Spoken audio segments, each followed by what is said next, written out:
to the Griswold Museum of Art. The Griswold Art Colony.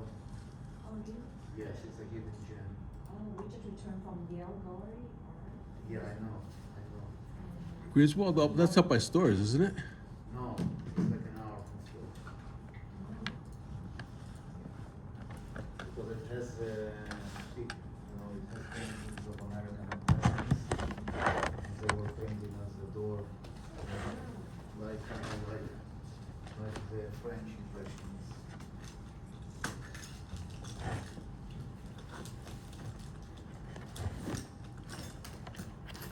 Yes, the advantage of the Yale Art of Gallery is that it's free. Yes. I just took a group of 15 undergraduate students here to visit. You're an art lover, huh? Good job. Next time we can go there, go to the British Museum. It's across the street from the Yale Art Museum, so we will have a lot of journals there.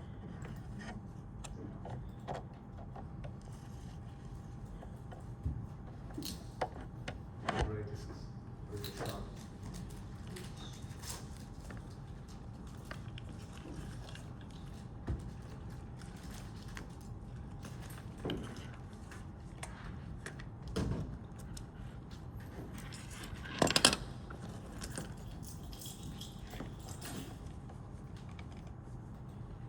When I watch that, I see like humor is incredible. How can they make a lot of stuff with music instrument thousands of years ago? They use their hands. But from the countries they can from, you have all these amazing temples, the Buddhist temples, right? So it's the same level. They don't have like energy, I mean, yeah, machine or technology, but they still have to. I know, but they invented machines. But actually, I think that without machine, the artist is like more creative. Yeah. I went to China. I went to China 2 years ago. You Yeah. didn't mention that. I didn't know that before. Yeah, Chongqing. And I visited a cave Right. where they do Where did you live? Chongqing, Oh, Chongqing. Okay, I know. and they turned a whole mountain of Yes. rock into a temple, and they did all that by hand. That's like really about 15 years ago. It's just Okay, let's start. So,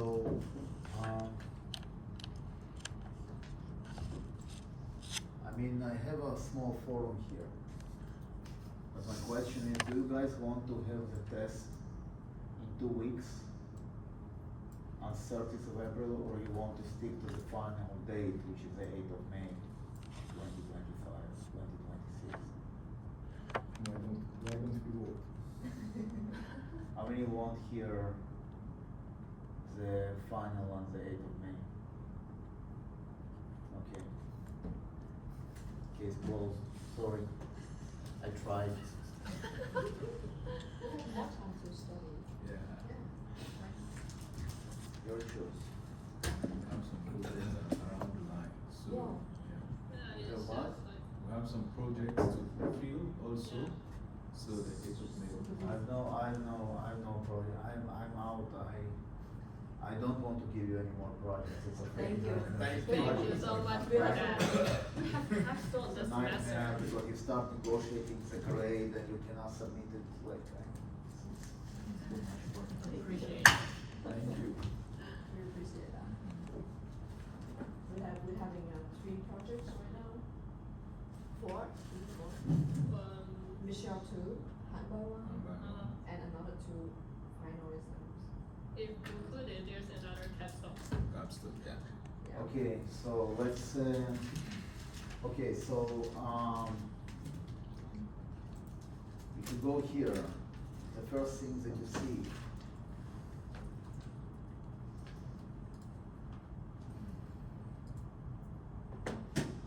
is going to be the knowledge check first exam and the knowledge check for final exam, okay? This is going to be the material. I mean, you don't need to take pictures because it's on your blackboard. Yeah, but I forget it, like, there are two of them, and I remember.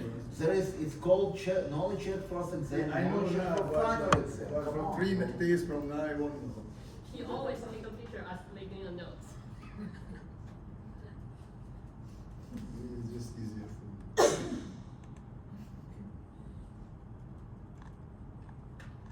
So, what is going to be in the exam?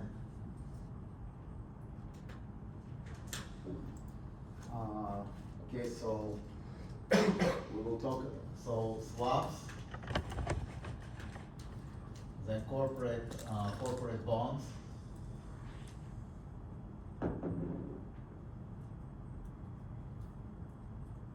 and then swaptions.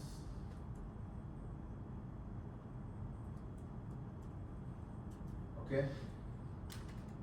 That's what's going to be on the exam. So what we want to do today, we want to discuss how to value, okay, so what we did until now, right, we did basically European swaptions. Okay? Which means that we have the beautiful formulas that I gave you last time, so let's see if I can pull my slides and get the formula correctly.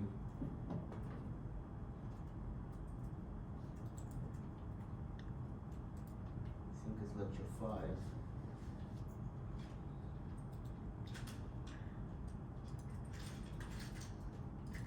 Under lecture slides, the last slide. Zog, right? And I told you that this is under the assumption, okay, that the swap is updated continuously. Okay. So when you look at the swap, payment can be half a year. In this case, right, I kind of give you the payment continuously. That's why I have the exponential there. This part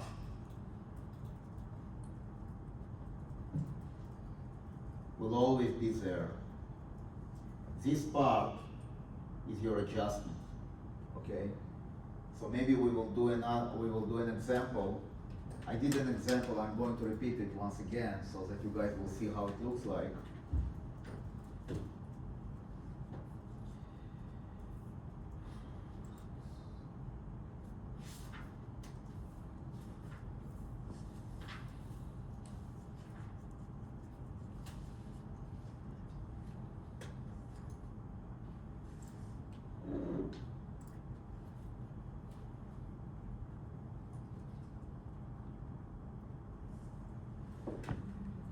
Okay, so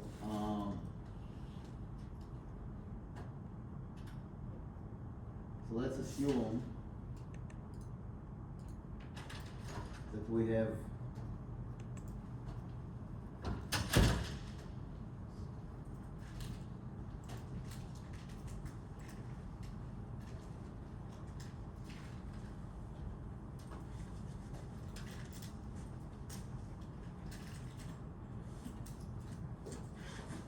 let's assume that we have a 2-year pair swaption, so 2-year pair swaption.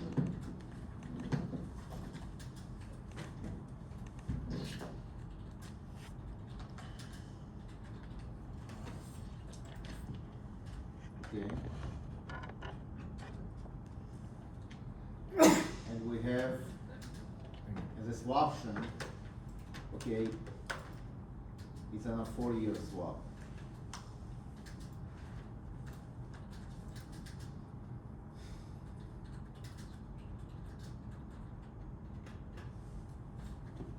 Okay? So that's my swaption. So forward swap, F, the forward swap. So this F, okay? So if I look at the formula, you look at this formula here,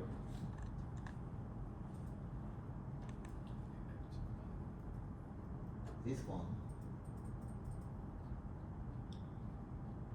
the input is not the current swap today, it's not the 4-year it's not the 4-year swap today. It's going to be the forward swap. Okay? So if you look at the timeline, okay, you have 40-year swap here. But if you have a 2-year swaption, what you want to do, you want to look at the forward rate swap.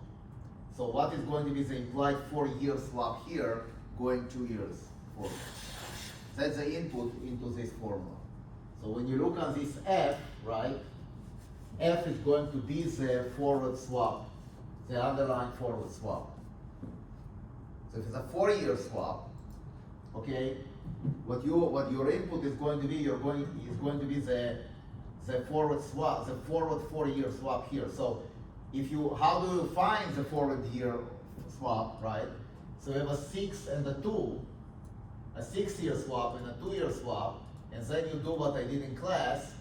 So let's say you have, this is going to be y6, this is going to be y2, so it's going to be y6 times 6 minus y2 times 2 divided by 6 minus 2 equals 4. Okay, equals y4.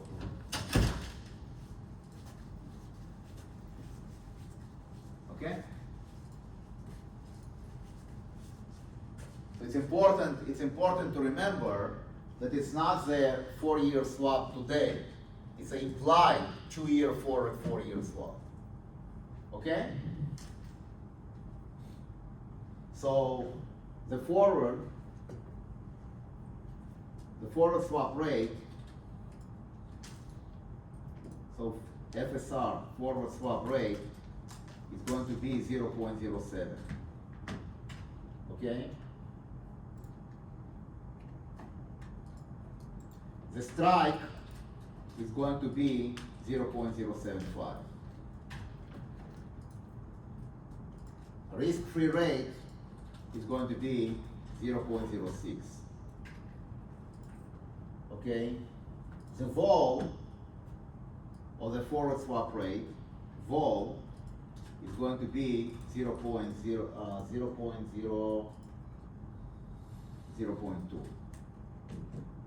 Okay?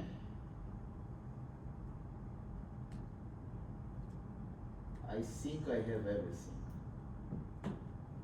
Okay, so now I want to calculate the value of the swaption. Alright? So first of all, I want to find D1. D1 is going to be the ln of FSR divided by the strike, okay, plus R plus sigma square vol square divided by 2 and times, okay, so I need also I need to know that it's a 2-year swap, right? So maturity is 2 years. So now I'm ready to find my D1. So my D1 is going to be,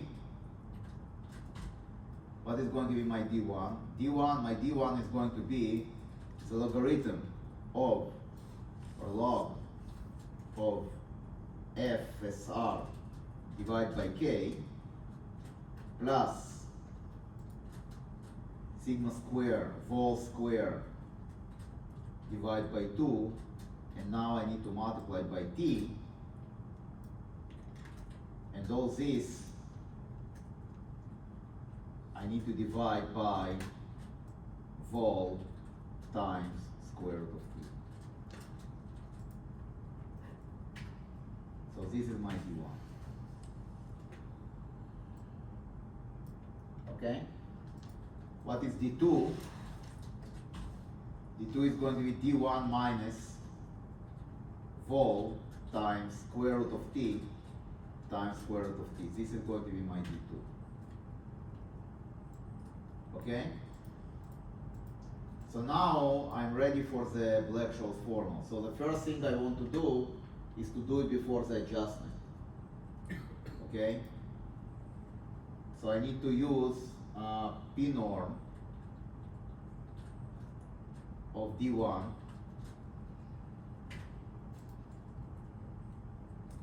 and I need to use P norm of D2. Okay, so what is going to be my my swap? The price without the adjustment first. It is going to be FSR times P norm D1 minus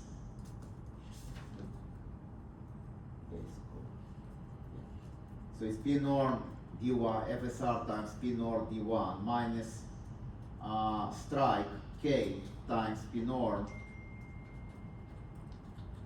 D2, and I need actually to take to discount it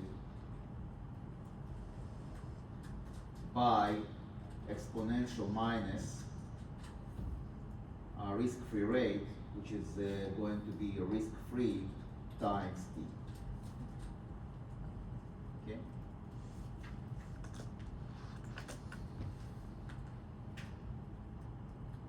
So this is what I'm having. Okay? So this is before the adjustment. This is before the adjustment. Once again, where this formula is coming from is because people actually treat swaps as futures. So if you look at the Black-Scholes formula,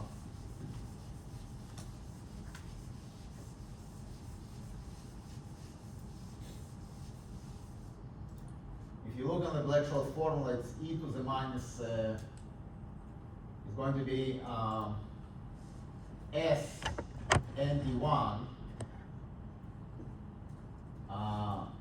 times e to the minus QT, where Q is a dividend, minus K E minus times ND2 times e to the minus RT. This is for the call, and for the put it's going to be S and minus D1 e to the minus QT, and you put a minus here, and you add K and minus D2 times e to the minus RT, like this. Where D1 is going to be the ln of S divided by K plus R minus Q plus sigma squared divided by 2 times T divided by sigma square root of T, and D2 is going to be D1 minus sigma square root of T. Okay. So, should I also copy this here? Ian, you want it here? Yes, Leah. So that last equation that you did, the output, what is that output? Is that That's the output without the adjustment. So remember, if you go back here, right? If you go back to the formula, this part is what I did now. so that's the value of the swap system? Yes, before the adjustment. Okay. Okay? So we have enough, we need to multiply by this portion here. Okay? So this part equals to this. Okay? Now I will multiply by the adjustment. T1 in this case will be 4. So now I need to multiply by, so I take my 1 minus exponential minus the risk-free rate, which is going to be FSR, times, and now times 4. So maybe we will define the swaption tenor to be 4. So now I'm going to add the adjustment. So it's going to be 1 minus exponential minus FSR times tenor, and all this is divided by F, which is going to be FSR. And now I'm going to multiply by this guy. So this is going to be the value of my option. Okay. So you see, these parts, there are two parts. the adjustment to the present value, and then this is the adjustment to the present value, and then the option value itself, quote unquote. Okay?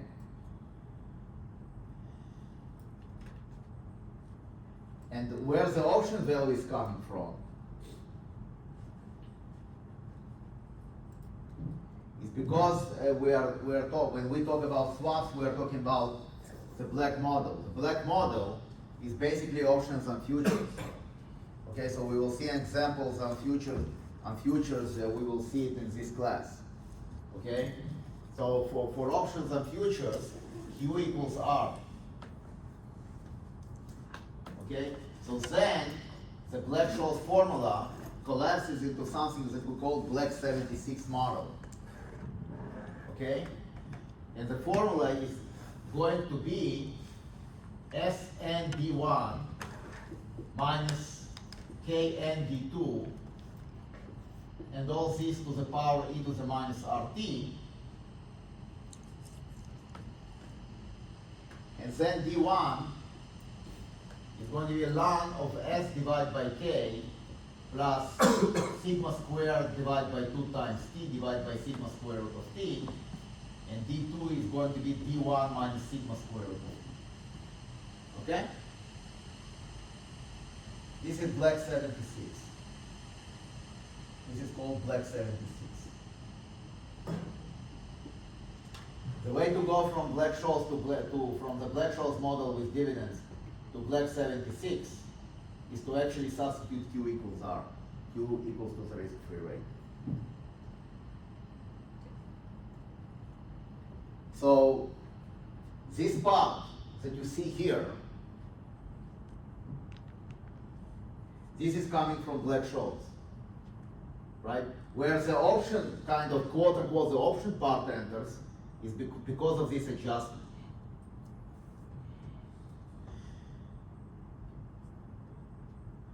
Is this clear? Right?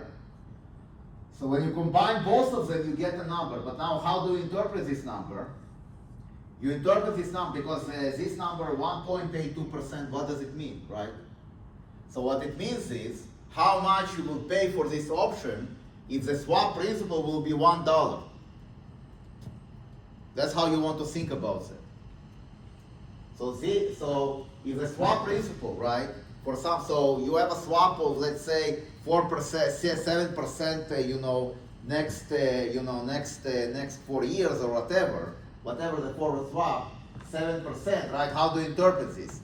It means that after four years, right, after 2 years, okay, you will enter into a 4-year swap, and then, okay, in this 4-year swap, you will have you have a strike of 7.5%, so you'll be a payer of 7.5% on $1, right?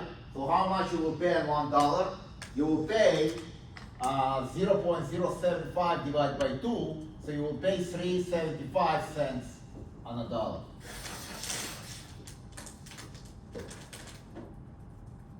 Right. So when you actually see this, how do we actually calculate the price? Because how much money will change hands?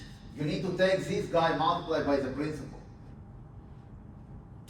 So if, let's say, the principal is 10 million as it's standard for swaps, you take this guy, you will multiply by 10 million,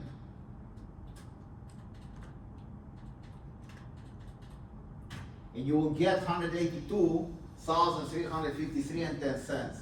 That's how much you pay for this option. That's how much you will pay for this option. Okay? And this is a pair swaption. So it's a pair swaption, so it's a call option on the rates. Because if you are a payer, right, you pay something, so you want the rates to go up, so that you will get more money that you pay out, right? So it's a call option on the swap rate. Now the tricky part here, how do you calculate the volatility of this guy? So when I put the volatility of the swap, How do you calculate the volatility of the swap? Any ideas? How do you calculate the volatility of the swap? What do you do to calculate the volatility of the swap? So I'm giving you, let's say, time series of the swap. How do you calculate its volatility? Do you understand the question? So if you go,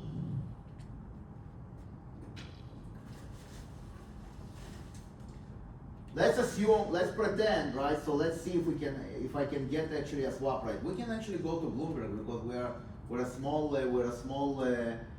group, so we can go to Bloomberg and actually practice it on the terminal if it's open. So swap rate historical.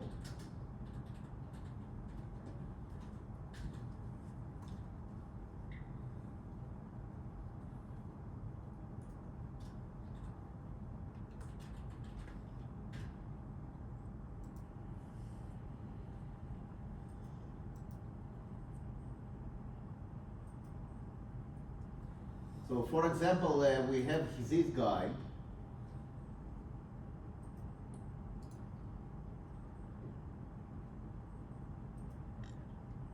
And let's assume that it's discontinued, okay, but we still can actually do something with that, right? So let's say we download this thing into a CSV data.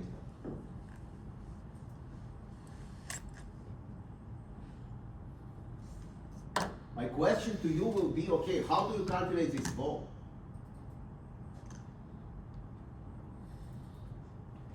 So one of the inputs, right, is a wall of the swap, right? So how do you calculate this swap? How do you calculate this vol? Just take the standard deviation of the whole column. No. Details count, right? How, if you have it, let's assume that it's a stock. How would you calculate it for a stock? You have to do the return first. Exactly, that's what you want to do here, right? So this is actually very confusing because when we actually discuss durations, we actually looked at changes in yield. We did not look at the returns of yields. This model, right? When you have this kind of swaps, you want to look on swap rates, you want to look on the returns, and you take the standard deviation of the returns. That's how you want to do it. Okay? So this is daily, right? So you want to take the returns here.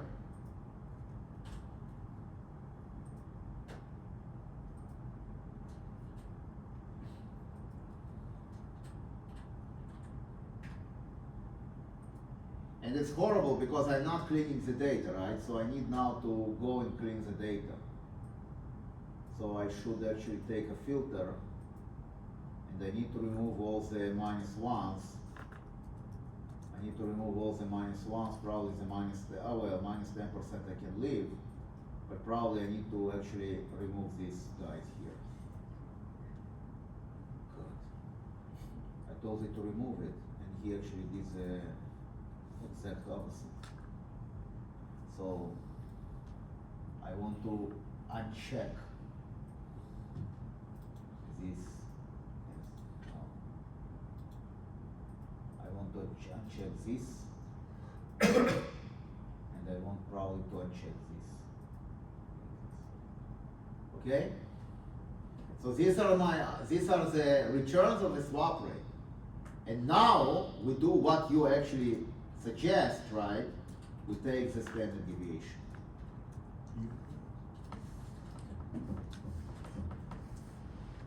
Why don't you use log return in this case? You can use long return, it's fine. It will be the same story.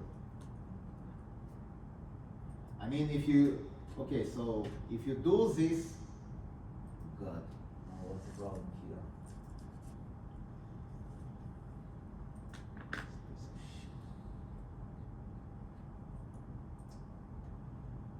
Okay, we can take, for example, just those guys here. Let's just take those guys.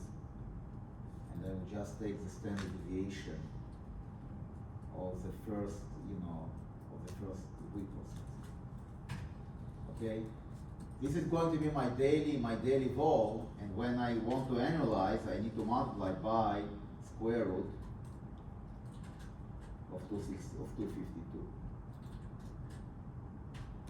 Right? So this is a swap rate, this is the input, this is the historical volatility. Okay? So you need to take returns. Now, if you want to do log, it will be almost the same. So you take log, and you take this divided by this, and now you go all the way here, okay? And now you take the standard deviation.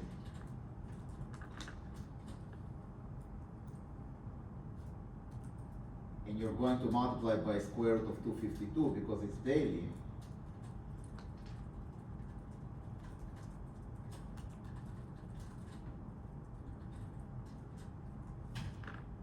You are getting almost the same thing, right? So, you know, in this business, it doesn't matter that much if you're doing it using returns or you're doing it using continuous compounding. But you're right, if you want to be a purist, right, you want to use a continuous compounding. But why am I actually emphasizing it? Because remember that when we looked at duration and when you did your exercise with durations, okay, you took the you didn't take the returns of durations, you took the changes in durations, and you multiplied by the duration to get the bond returns. Okay? So when we actually look at swaps, when we actually value swaptions using this formula, the models that we actually assume for the changes in swaps are different, right? Because we actually assume that the returns are normal, and when we look at yields, we assume that the difference in yield is normal. So there is this kind of tension between those two models. Okay? It's a modeling thing. It's a purely modeling thing. And people prefer to use the swaptions because of the convenience of the Black-Scholes formula. They don't need to think too much and reinvent the wheel with other formulas. Okay. Is this clear? It's an important point. Okay. Because when you actually calculate the standard deviation, you can do it in three ways. You can take the standard deviation of the rate itself. You can actually take the standard deviation of the difference. And you can take the standard deviation of the returns. Okay? If you take the standard deviation of the difference, for example, it will give you totally different results. So if you look at the difference here, on the difference between those two, not returns, but the difference, and now you take the standard deviation,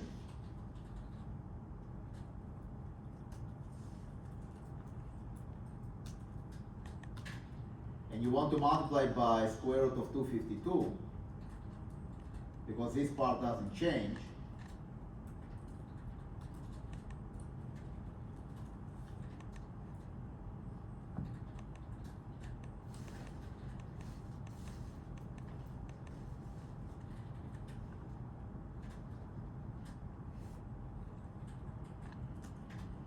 Right? You're getting a totally different volatility.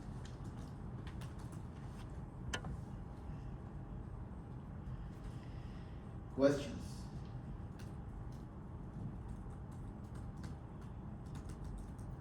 Now, once again, right, you want to actually adjust it because remember that those guys are in percentages.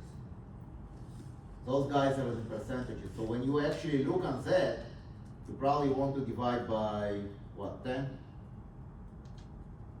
So let's say we divide this by 100. Yeah.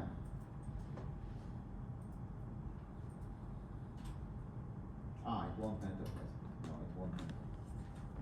Because it's returns, it won't matter. But it will matter for these ones, right? So probably you want to divide by at least 100 or something, by 10.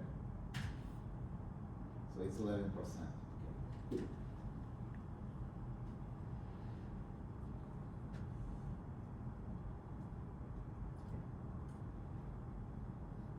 So these are very subtle points. Okay, it's modeling. It's actually comes down to modeling issues. So duration, right, is model free. The calculations of durations and zero coupon bonds is model free.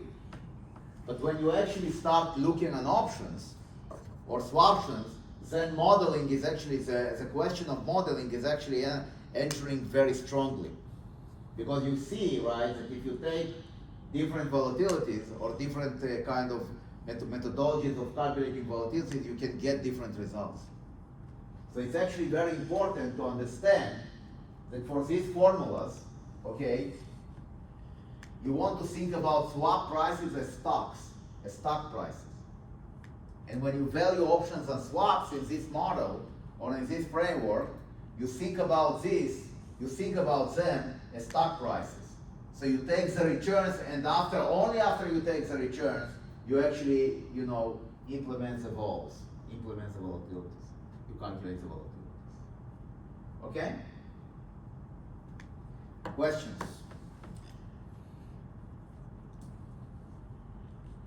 Is this clear?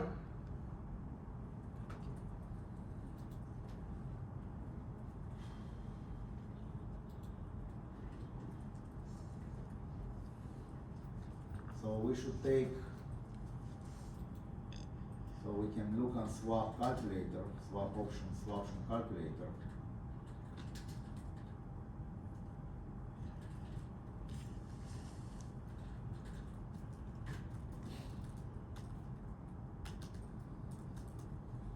Okay, so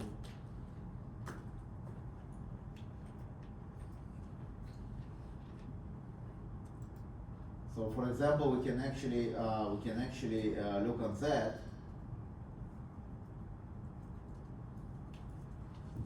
Okay, yeah, we can look on that, and when you do, so let's say we want a receiver is a put. When you calculate this swaption price, you get this. Okay, premium amount is 93,480 because you multiply by 10 million. Right? So if your notional is actually going to be 100 million, you do this, you will see that your premium amount actually is now $934,800. Now let's try. So maybe we will take here the 2033, and here you want to maybe change it to 27, and here you want to change it to 27 like this, and you calculate the swaption, right? So let's do this example using the formula, and let's see what kind of a difference we're going to get. So in this case, and Mr. Programming now will actually take this single program function, but I'm too lazy to do it, right? So in this case,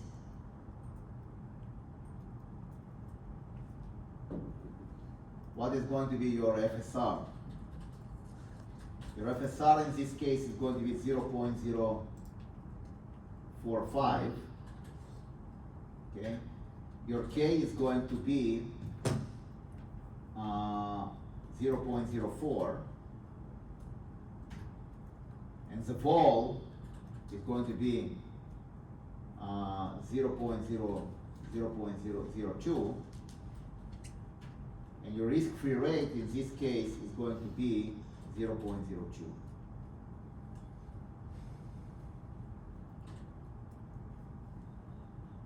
Something like that. And T will be 1 year.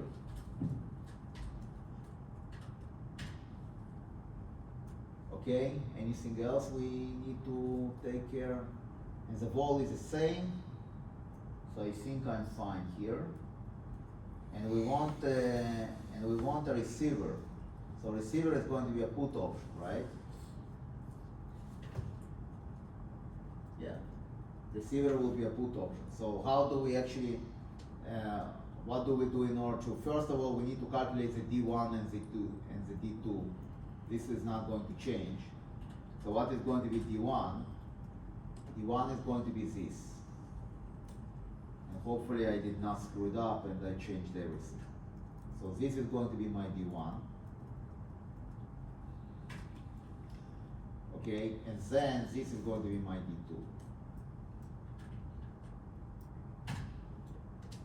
Okay? And now I want to do this, but now I need to be a little careful because now I have a put and not a call. So how is my formula is going to change?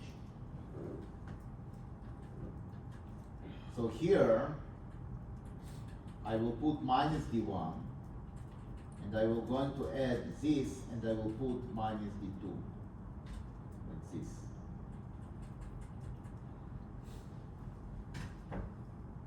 Okay? And now what I want to do, I want to take this guy and multiply by the adjustment. Where's my adjustment? Here. So tenor in this case, I think is going to be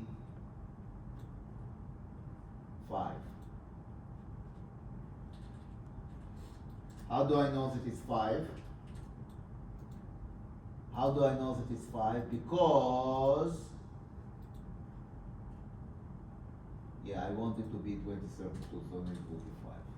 Good job.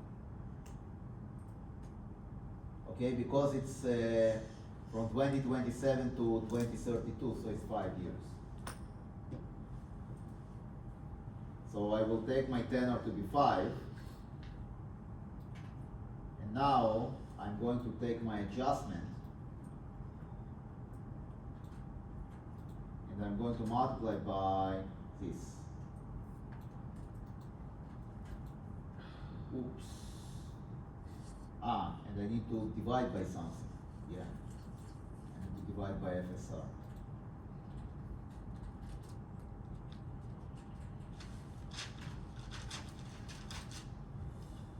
And I don't like what I see because here is 0.6302 and here I have 0.10%, so it's a little bit too much. I don't like it. So what did I do wrong? Let's see. So FSR is 0.045, K is 0.04, volatility is 20%, risk-free rate is 2%, and T equals 1. Yeah, swaption start date and swaption end date T equals 1. Let's see the data.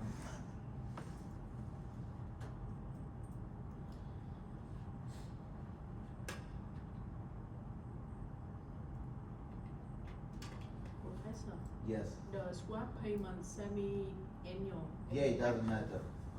Okay. Lady boss, it won't matter that much. Oh, sorry. It doesn't matter that much. Where's my? Or did I put it wrong? Here. It won't matter that much. Yeah, you see, it doesn't matter that much. So let's see. So FSR 0.045, so forward swap rate is 0.05, K is 0.04, volatility is 0.2%, and the risk-free rate is 0.2, and T goes to 1. Okay, so this is good. So this is D1, and D2 will be this. So T is 1, yeah, T is 1, good. So now I want to take this guy, I want to take this guy, which is my option calculation.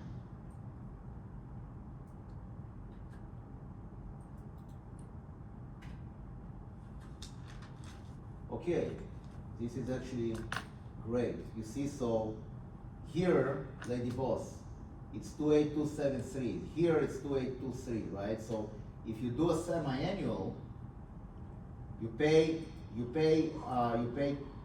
twice a year. It will be a little different. It is a little different because in these models that I have, the swap is paid continuously. So here, right, you can say, when I look on the swap, right, and it paid monthly, it means that you take the swap rate, you divide by 12. But you can actually you can actually assume that the price, that it's actually paid daily, so you take the swap rate, divide by daily, etc., etc., etc., etc., right? So it depends how the pair is being paid. In my case, it's actually paid continuously. That's why, when you put monthly here, it will actually be very close to my result. Okay? So this is going, well, that's good news for me. That's it? That's good news for me, but now let's just do this. So instead of this, I'm going to say minus FSR times P norm minus D1 plus K times P norm minus D2. Yeah, that's exactly what I have. Times the risk-free rate times T. Alright, it is way, way better. Voila. Voila. Right? So my result is 0.06378229. The result is 0.3354. So I take my result multiplied by 100 million because that's my principle. 1, 2, 3, 1, 2, 3.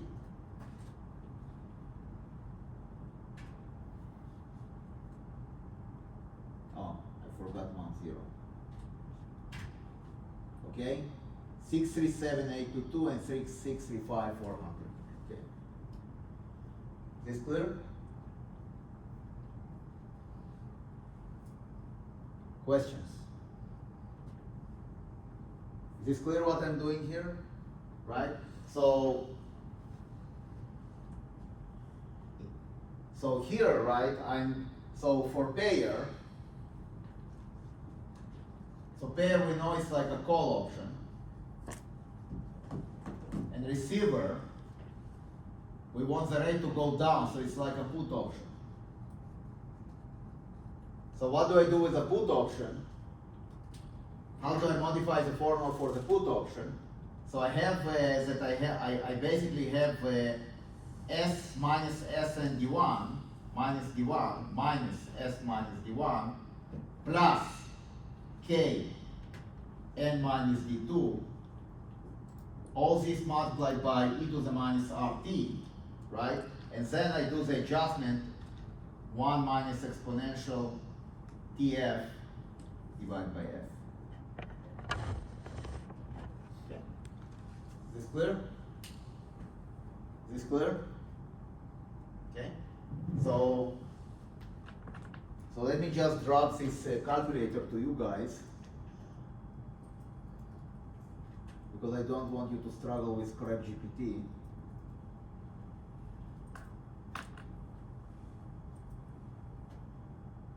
Where we are here.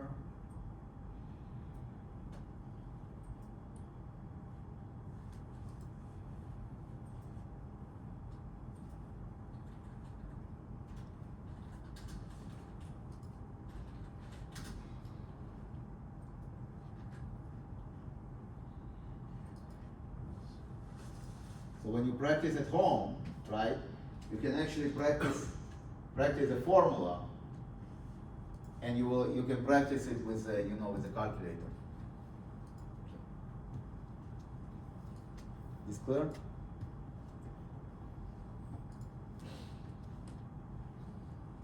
Now, what happens if you want to value American options, American swaptions? What is the difference between American swaptions and European swaptions? You decide to exercise at any time. Exactly. So for American swaptions, you can actually decide to exercise any time, right? basically the idea is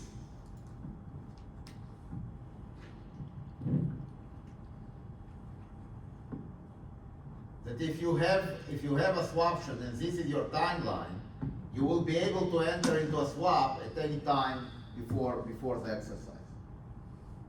Okay? So how do you actually, what? So the question is, right? How can you value this kind of swaptions? Right back to binomial tree. Yeah, very good. So you guys covered binomial trees? Yes. Okay, let me just remind you how binomial trees work, because when you cover binomial trees, you can cover binomial tree style Prelude, right? So it depends how you cover binomial trees. So let's see.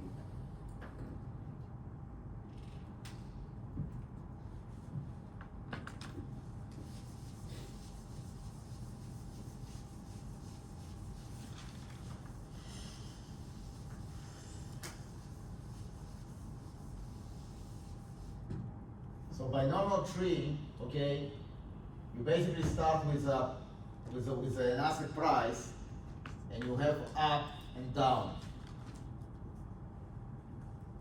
like this.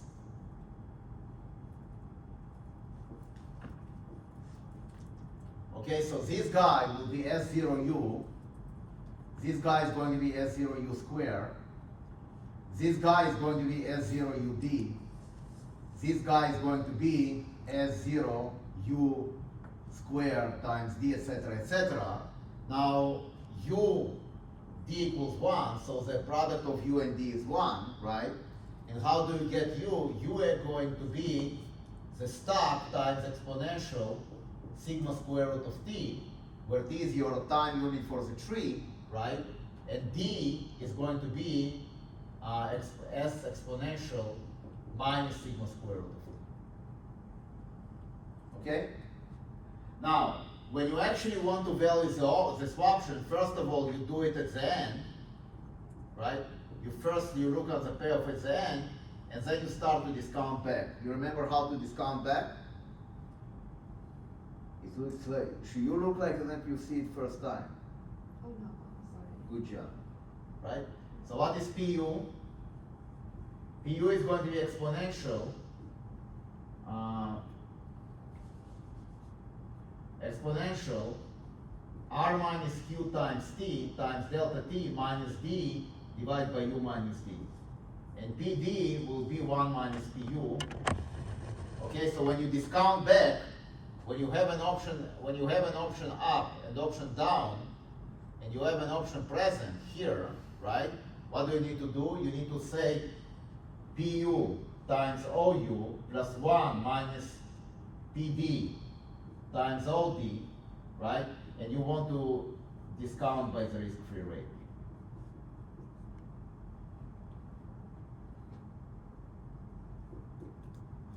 Okay? So that's how you value European option. How do you value the American options? You want to actually add the payoff when you exercise early. So you look on the maximum, okay, of this guy with your payoff.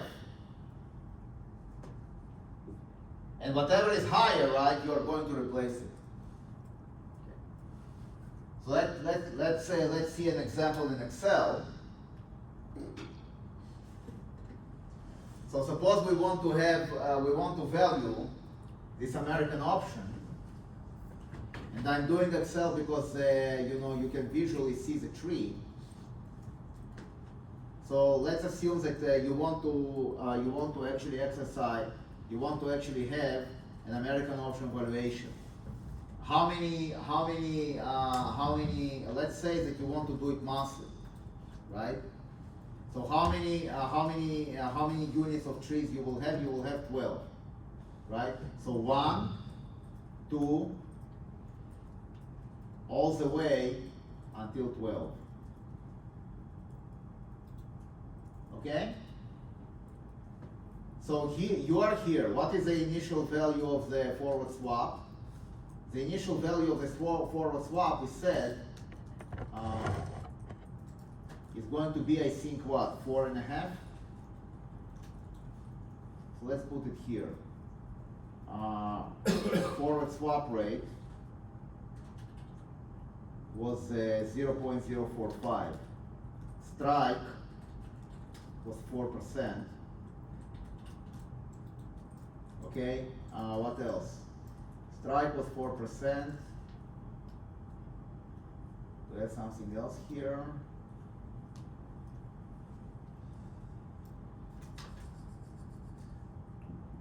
Strike was 4%. Now T was 1.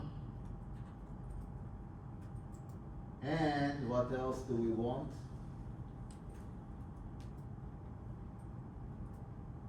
Risk-free rate, I think, was 2%. And what else do we have here? Volatility. The volatility, right?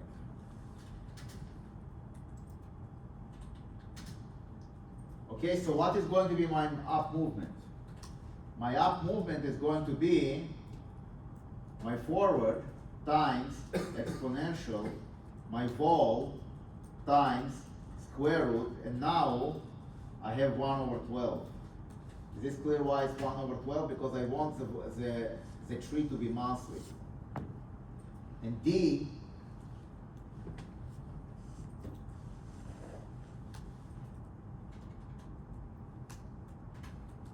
D will be 1 divided by the monthly. Okay? So now I'm going to create my asset tree. The forward rate is 0.0445. So let me just move this down so that it will not it won't interfere. So I start here with 0.045. It's this guy.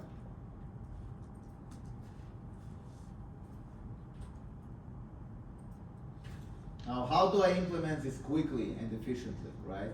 I'm not going to do it in Excel. So first of all, you implement the best state of the world. You implement U. So you take this guy, multiply by this, and now you just drag it along.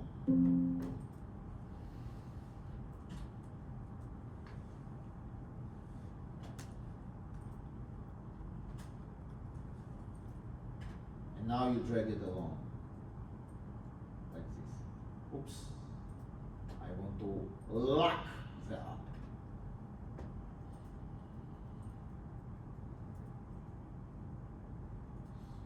Now, how do you implement the rest of the tree? What do I need to do with the top row? You want to multiply by this square.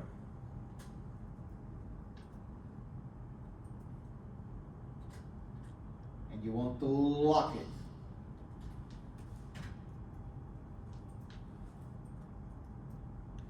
Now, Control C, Control V, Control V, Control V, Control V, Control V, Control V, Control V, Control V, Control V, Control V, Control V.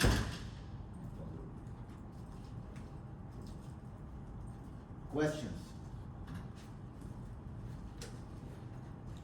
So in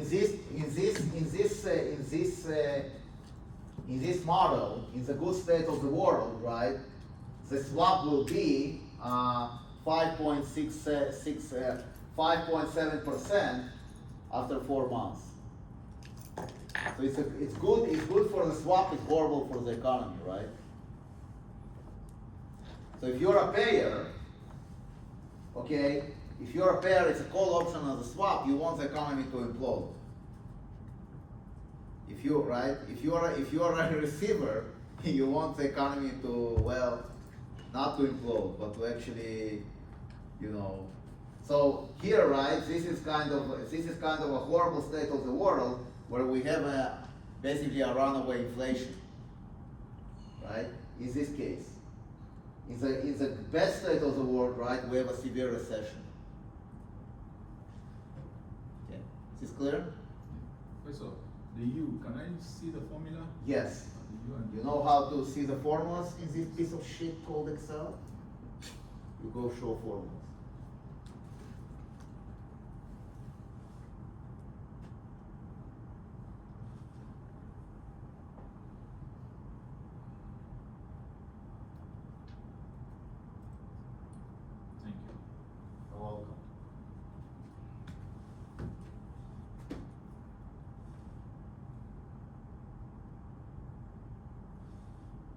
going to show how this can be also implemented in R if you guys are interested. I will show how to implement this tree in R. But first I want to do it in Excel because it's more visual. And you know, once you understand the idea in Excel, you understand what's going on in R. Yes, Lady Boss? No. Right, so Lady Boss, what I'm doing, I'm first doing the first row, right? And then I multiply it by this square to, you know, so basically, the formula is the following, right? So if you have S0U, now here is going to be S0D. How do you go from here to here, right? So U times D equals 1. So in order for you to go from here to here, you just need to take UD squared, right? So then U will turn into D. That's exactly what I'm doing here. You see, and then I'm going all the time multiplying by just by B squared, and I'm done. Okay?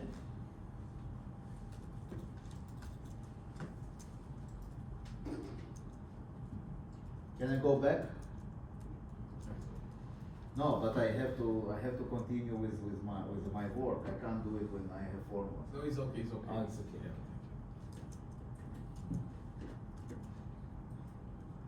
So this is going to be my asset tree or swaption tree. Okay, so now what was my it was actually a put, right? With a strike of 4%. So what do I need to do here?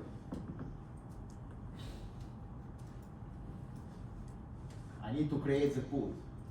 So it's a maximum of the put. So let's assume that the strike of the put is 0.04. So it's a maximum of my strike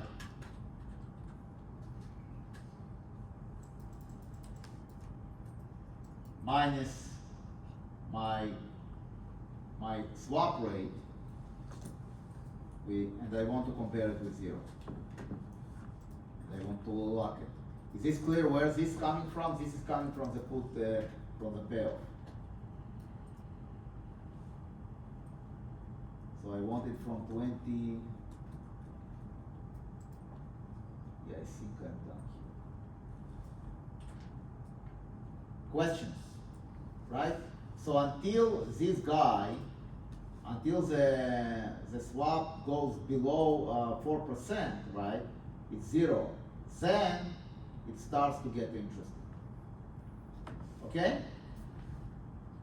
So now I want to discount back. So now I need to calculate my probabilities PU and PD. Now, the good thing about the Black-Scholes model, that if you want to look on the Black-Scholes model, okay, PU equals to e to the r minus q times t minus d divided by u minus d. When r equals q, this is 1. So the formula is very simple. 1 minus d divided by u minus d for Black 76. It's actually very simple. So it's going to be 1 minus d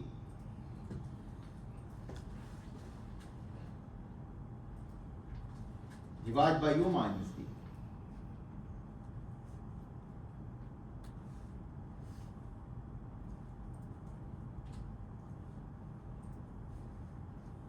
It's a 2, right?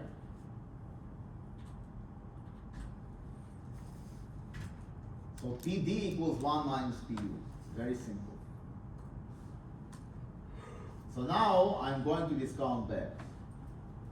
So I'm going to take my PU multiplied by my payoff. And what I want to do, I want to lock my PU plus my PD and multiplied by the payoff. And I want to lock my B18. And now I'm going to go and do the discount by the risk-free rate.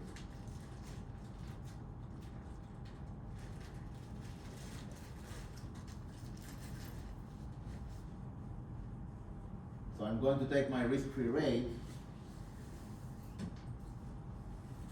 and I'm going to multiply by 1/12, right?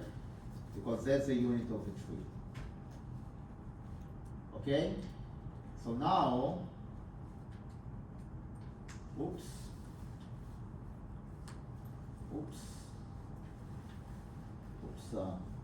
what happened here?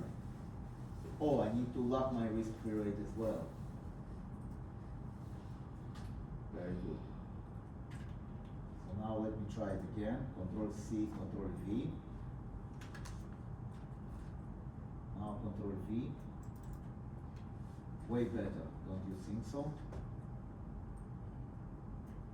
Voila.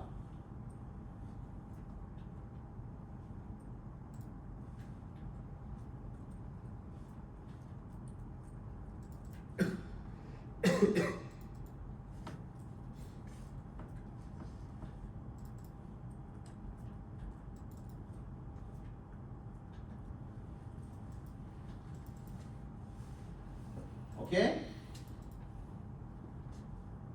Questions?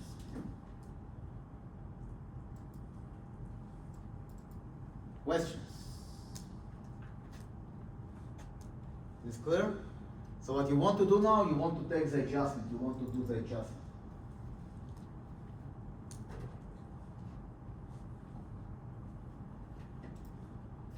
So what is going to be the adjustment?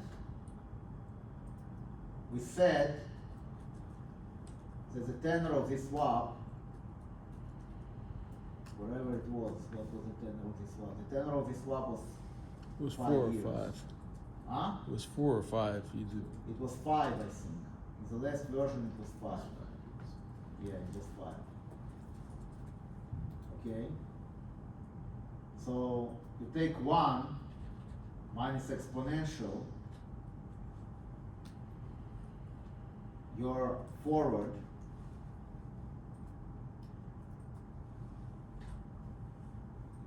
times the tenor, which is 5, and you divide by your forward, which is going to be P2. Okay? So this is supposed to be the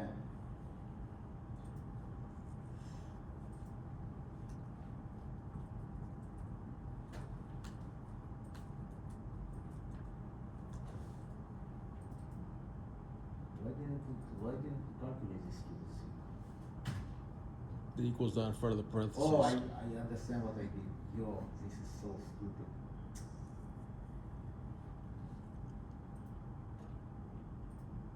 I need to take this and look, do this. You put it equal. It No. will run You got the out. parentheses Yeah, ahead of the the equal drop sign. it. All the way over on the The left. first- The first two. The first one. Ah, I see what you mean. Yeah.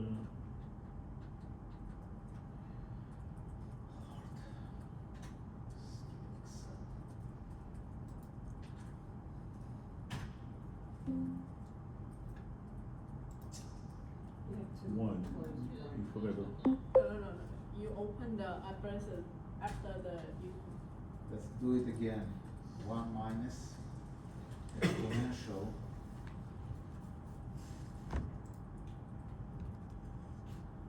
minus this times 5, and all this I need to divide by B2. There you go.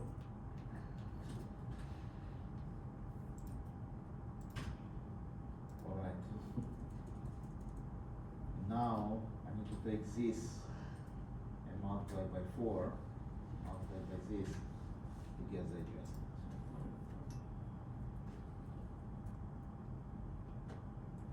So if I look, yeah.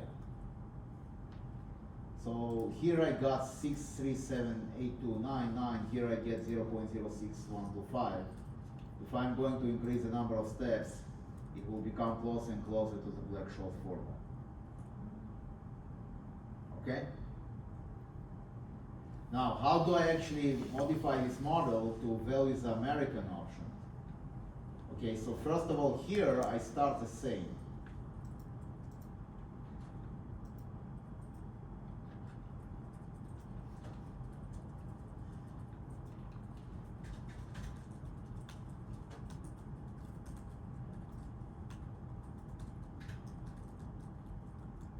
Here I'm supposed to start the same.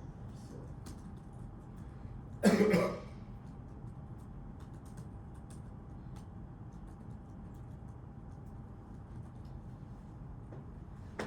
Okay? And now I'm going to take this guy and multiply here.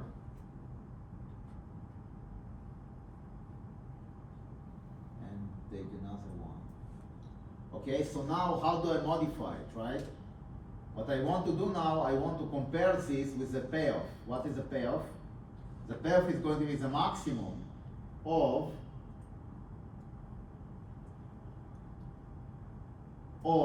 my strike minus the company, the asset value here, and I want to lock it, and I want to compare it with 0. I want to put a comma here. And I want to put a maximum here. To take the bigger of the two. So in other words, right, I have two choices when I have an American option. I can either exercise or I can hold the option until the next stage. So what you want to do, you want to compare the price of holding it to the next stage, i.e. the price of the option which came from the backward, right, from the back propagation, with the early exercise. And if the early exercise is more expensive, right, then you replace the value of the option with the early exercise. If it's not, right, you still retain the value of the option. Okay? That's exactly what I'm doing here. So if I do show formulas, this is what you're going to see.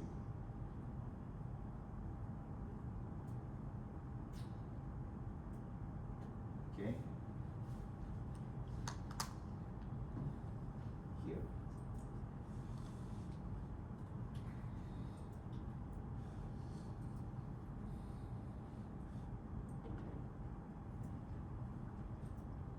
Okay, so now you want to take this guy, replace all this, and now do backwards.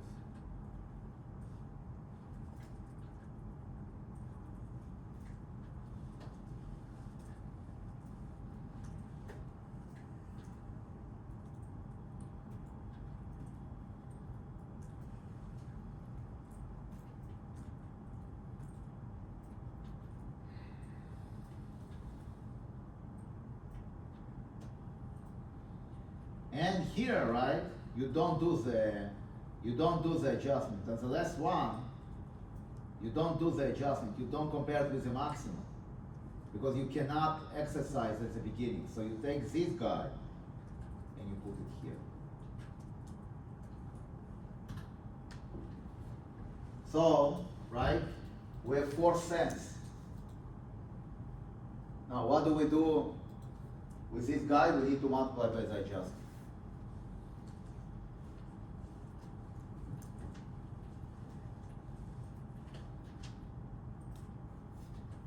Oops, sorry.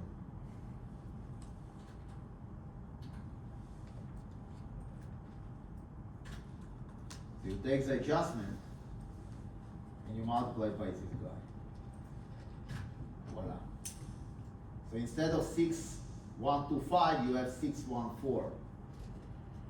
Right? That's what the option, that's what the early exercise was for what? For $1 in principle. Okay? So when you multiply by 100 million,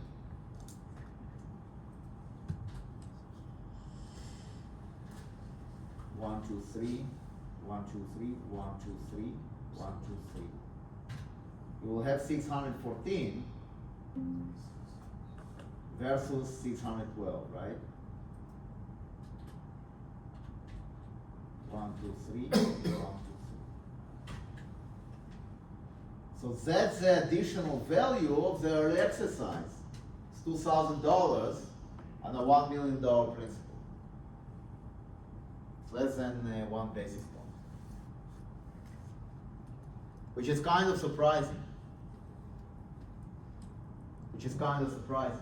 Because you would think that, oh my God, it makes the option so much expensive.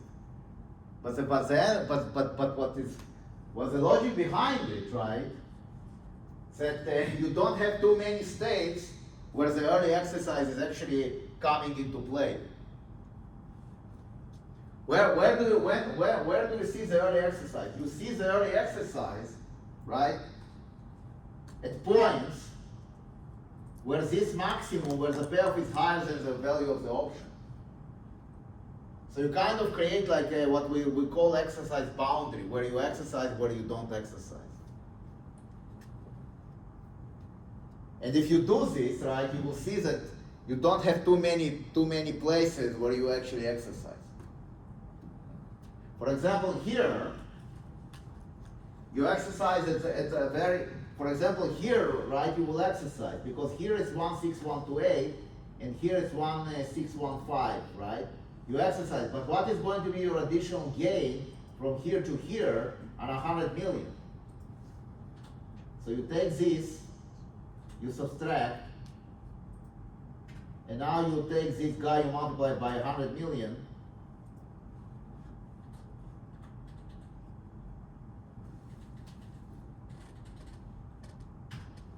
okay? This is going to be $26.90, but now you start to discount back, right? And this kind of vanishes. Not vanishes, but it's becoming smaller. And this is just one state, right? In other states, you don't exercise. So for example, in this state, you will not exercise. Is it clear why? Because you see the payoff here, right, of taking the option, of holding the option, is actually more valuable than exercising it. Why is it more valuable? Because you sell the option at a higher price. So you don't exercise it. That's the whole point. The whole point is, right, that when you actually compare this American option, the underlying assumption behind, right, that you can actually sell it. So you have enough liquidity, you will have enough people that will be on the other side that will be interested to buy your option. So you will actually sell the option rather than exercise. Okay? Questions? Professor, can you go up to the formula of cell M37? This one? M. M. This. Yes, thank you.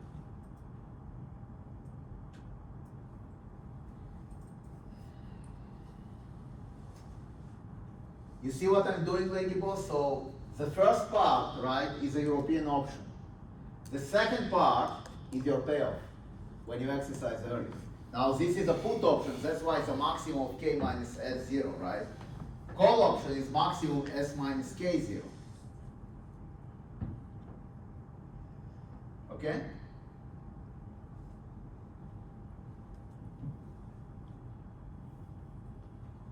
By the way, how's the project with Uri is going?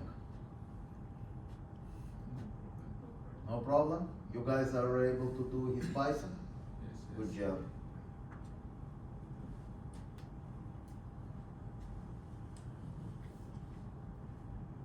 How many capstones you have except of Uri? I think we only have It's by group. one per group.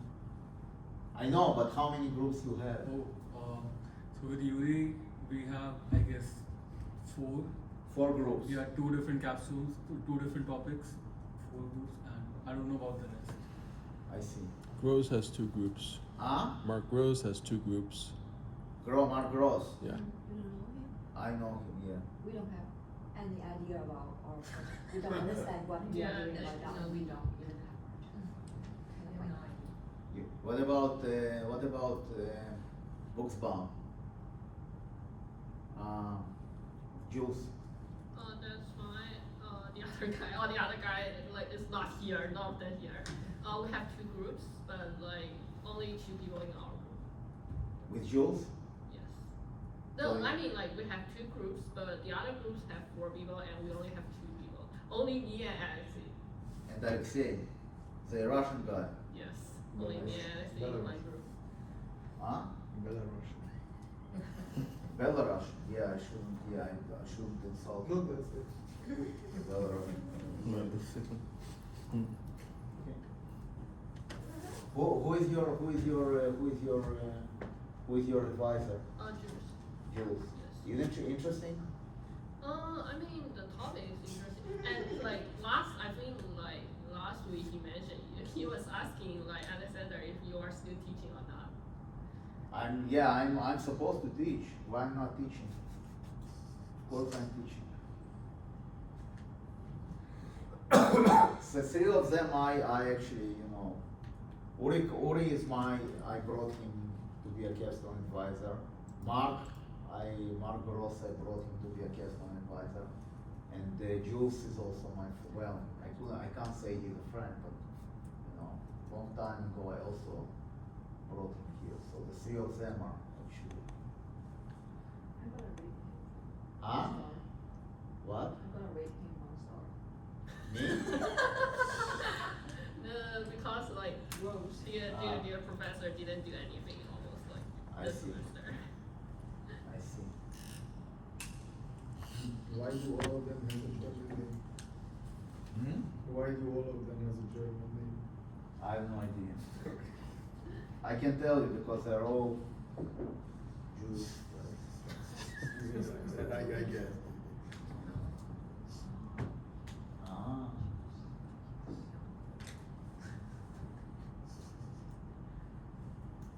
All right. Questions?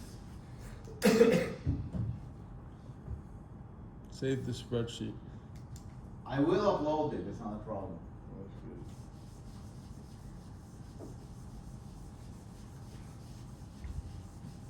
And the most thing I do is make it do the. What? Then the most I have to do is just make it do calls. Yeah. Now, how do I implement it in R, right? I've seen it done in Python. I haven't seen it done in R. In Python, you'll see it now done in R. They just do it in a backward induction loop. Ah? They use a backward induction loop in Yeah, I Python. know. So, but you can do it in R as well. It's not a big deal.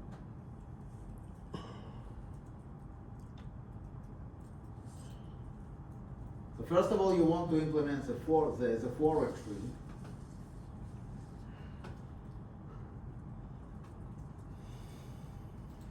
Okay, first of all, you want to implement the forward tree.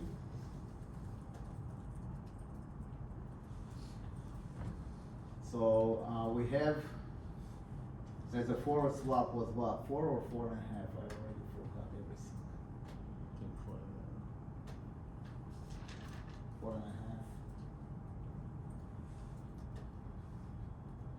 Right, so the forward swap is 4.5.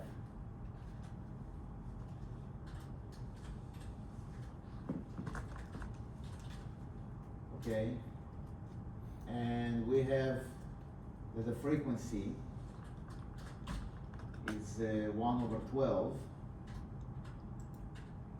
and we have the vol to be 0.2.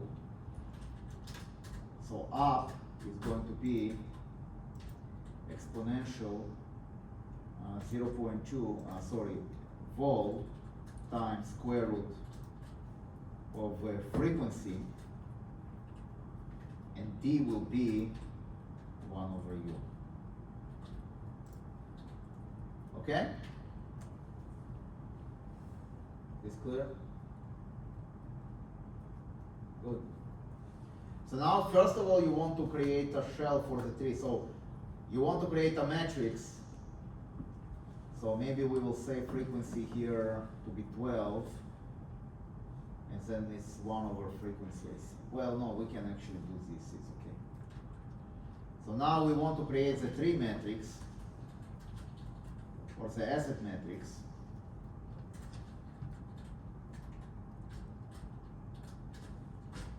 We want to create a matrix rep of, we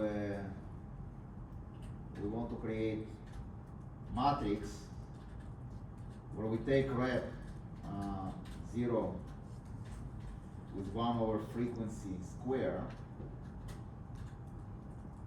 and we want to have columns, the number of columns to be 1 over the frequency, something like that. So now let's run it and let's see how it looks like before doing anything else. Option 3 in R,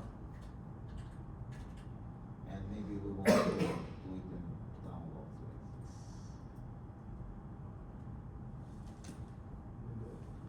Is our assignment, I think, D. What? I think the assignment is not good at line 5. Why it's not good? D is there.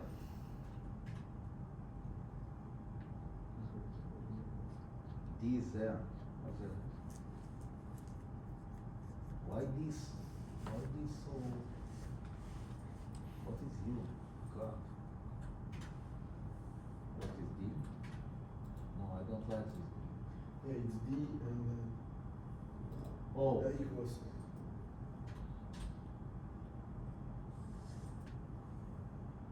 Okay, what is D? Okay, so D now here.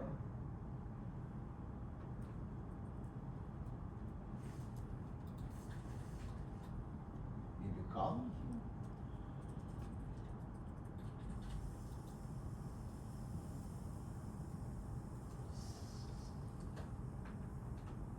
Now R starts to behave like Excel. Matrix parameters, matrix function R.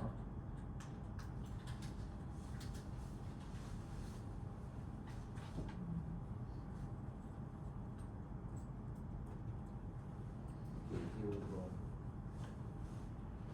And column. Aha, that's why.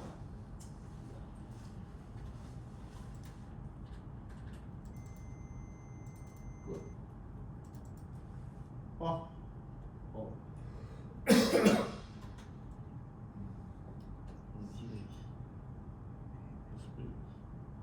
Correct.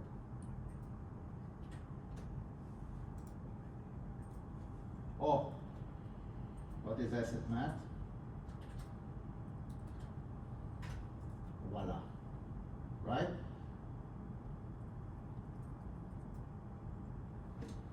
So now I want to generate a tree. So it's going to be for I, maybe we will define one frequency for I in 1 till 1 frequency. Asset math 1I equals to what? Equals to asset math 1I minus 1 to the times U. And I want to say that asset math 1 equals to Fs. Here I will say from. Now let's put the 1 over frequency into some, let's say into number, months or something, MO will be 1 over frequency. Because I don't want to do it, again and again and again and again and again. So this is going to be an O. And this is going to be an O.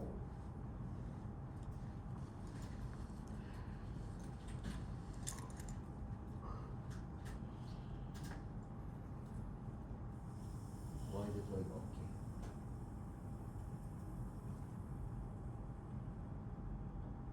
What? Ah, of course, I need like this.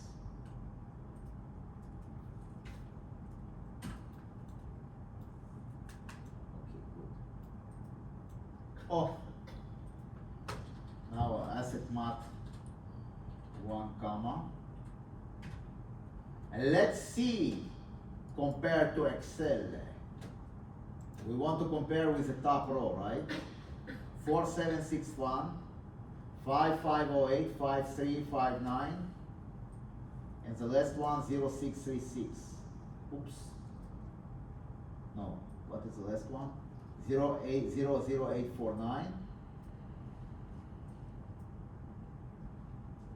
I forgot one, so I need to go and deal. Why did I forget one? 0849234. So I need to go. I need to add another one. So let's add another one. So I want to have probably frequency plus 1, and then the number of columns. I want to have mass MO plus 1.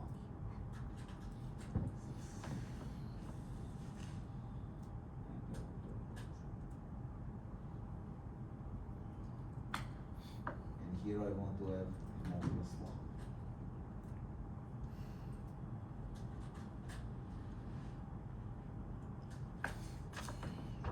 How about that? Do you think it will work now? Let's see. Ah. Oh. Shucks. What happened here? I think you have figured what the original matrix was. I know, but I add, ah.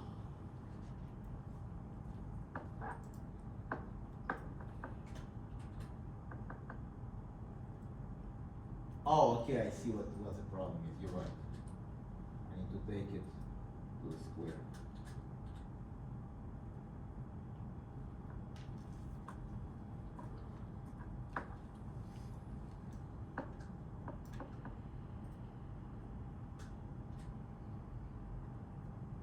Oh.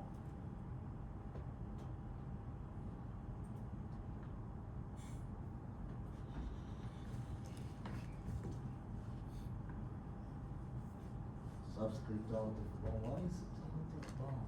What is happening here? It's not my database. Why is it out of bounds? Because it goes from 2 to MO plus 1. Why is it out of bounds?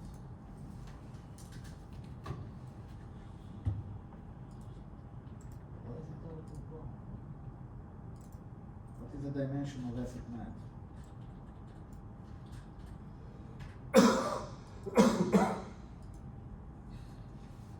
Asset net is 169 and what? How can we even possible?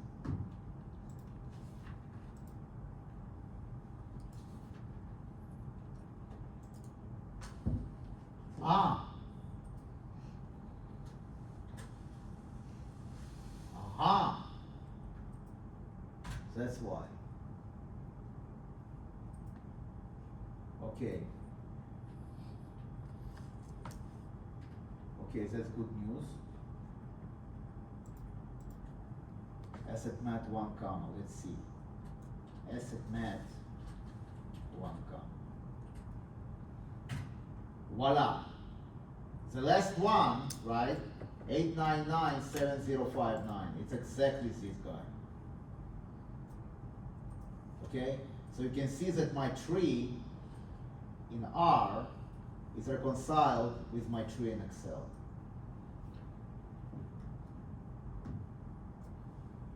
Eight nine nine seven one, right? And here, oh God. And here I have 8997050. Do you see it? Do you see it? Right?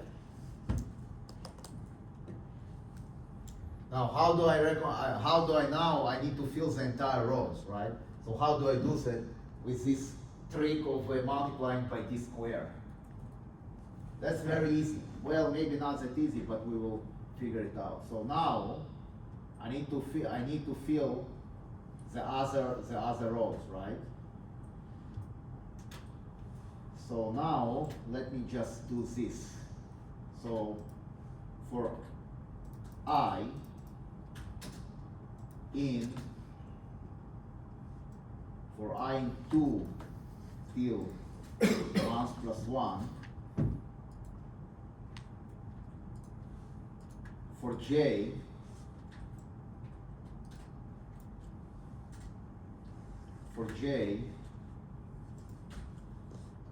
in 2 to I, asset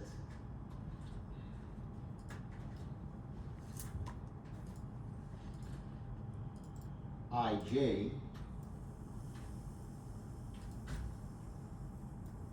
equals to what? Equals to asset I minus 1j,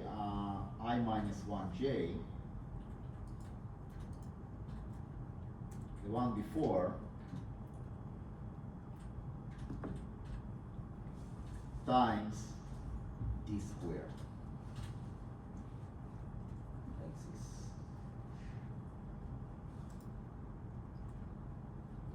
So I fill the first row, now I'm filling the other rows. So I'm saying that I have j from the second one until the element. So I'm just filling the upper half.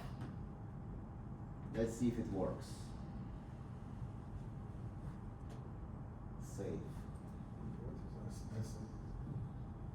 Huh? This one? What about now? What do you mean asset? Asset math. That's why. I got you. You're right. Asset math. That's it. Voila. Now let's see how the asset matrix looks like.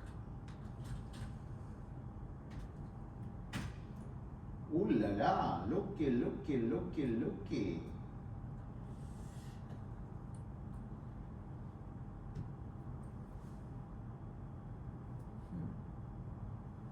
Why is it like that? I don't like this. I minus 1j times d squared. For j, it's 0 here.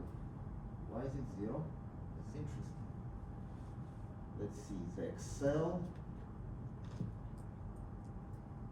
Here is 42476, so this I got right, but now from this point on, I did not got it right for some reason. So it's like the inner loop didn't complete.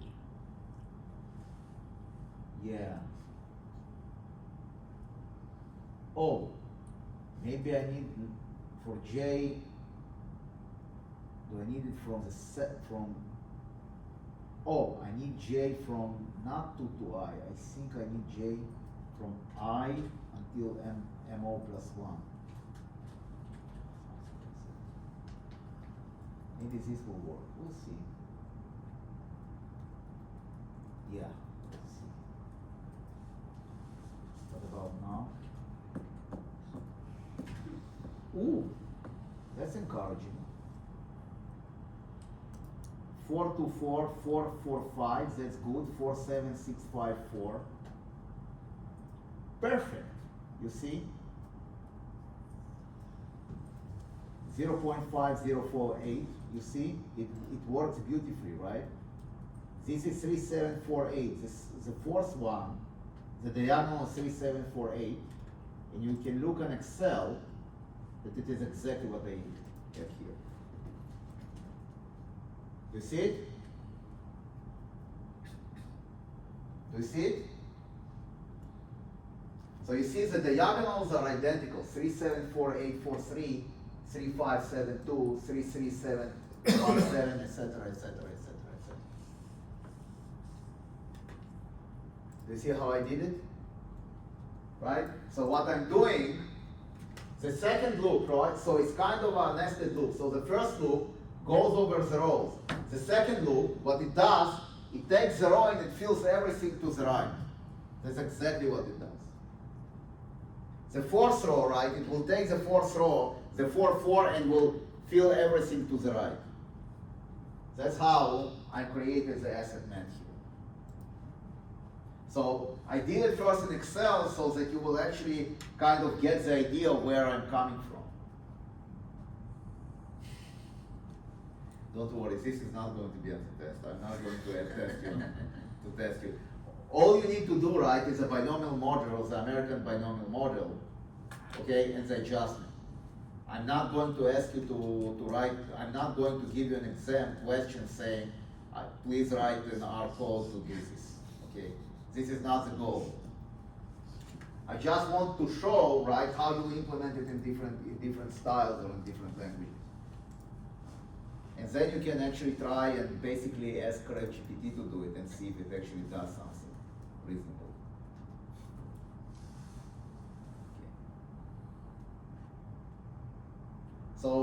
Okay. So that's how you implement the asset tree. Okay, now what you want to do, you want to implement what? You want to implement the option tree. How do you implement the option tree? You implement the option tree by doing exactly this idea, but now going backward. So here, right, you first implemented the first row. What will you implement in the option tree? The last thing, what is the first thing that you are going to implement in the option tree? You will implement the last column, right? And then you will start going back. Exactly. So how do we implement? So first of all, we want to create an option tree, which is going to be exactly the same, right? Like the asset tree. So we have the option tree is going to be matrix, right? We have rep 0 of MO square, okay? And then the number of columns will be MO plus 1. Like this.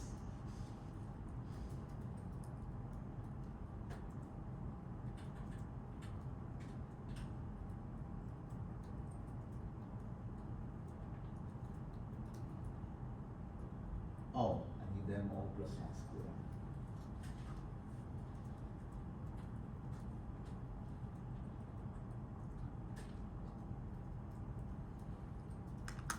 Okay? So if you look at option tree, it's a placeholder. It's just zeros. And now I'm going to implement the last column. How do I implement the last column? So option tree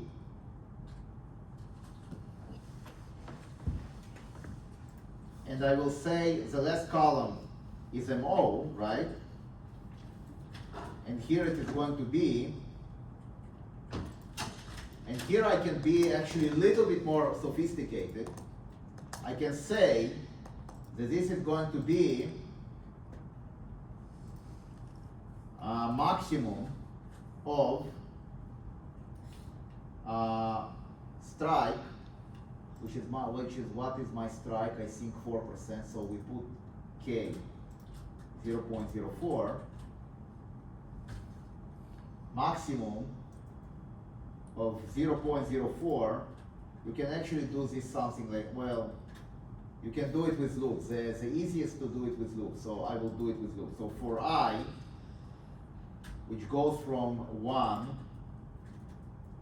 for I in 1 to months, plus 1,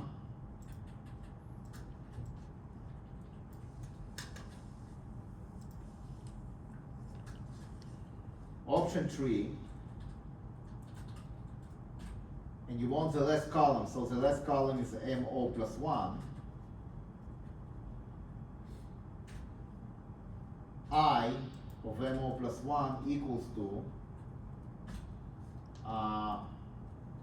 maximum, right? You have maximum of K minus asset tree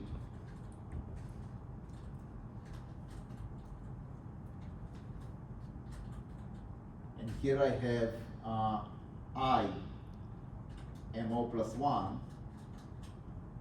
sorry, Professor, what is asset tree? You want option tree problem. Asset math.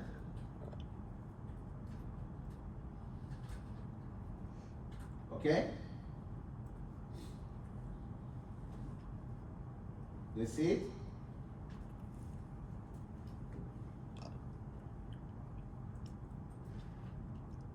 So when I look now on option 3 is 13, and I will say 13, right? The searching column, it is going to be exactly identical to the Excel column here.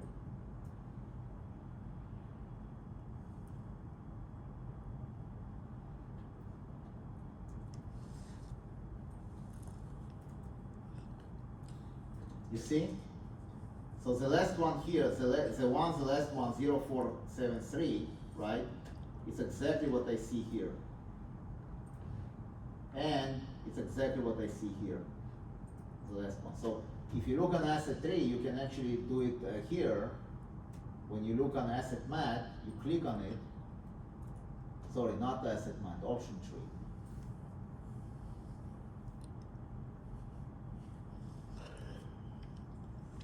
Where's option tree? Where did I put?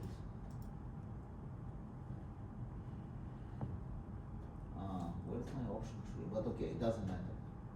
Okay? You can see that it's actually identical to Excel. So the last 4 ones,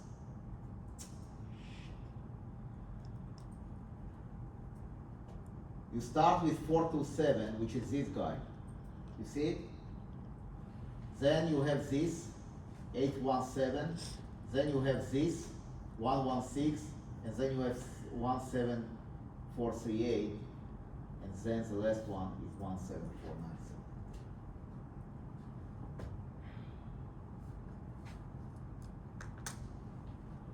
Make sense?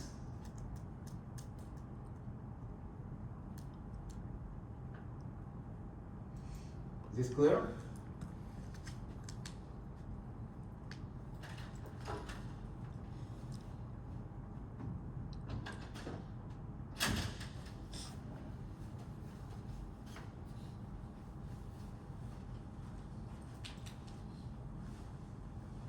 Is this clear? Were you able to reconcile? Were you able to reconcile? Are you following me? So do you do this? More or less. Regards. You were able to do it? Yeah. Good job. Okay? So now the last piece of the puzzle is to actually implement the backward induction. How do I implement the backward induction? You just need to keep track of the coordinates.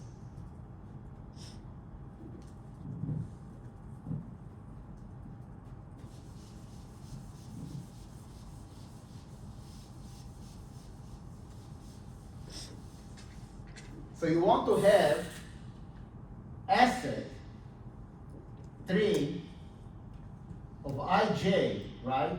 So if this is your ij, then this is your up, and this is your, and here is coming your down. Okay? So what you want to do, you want to have that asset 3 ij equals to what? To asset 3, to asset math, sorry.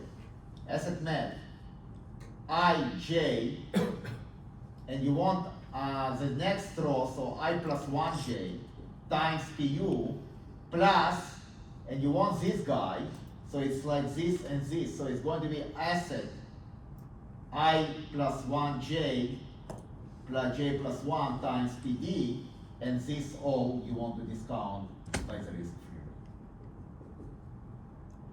That's it.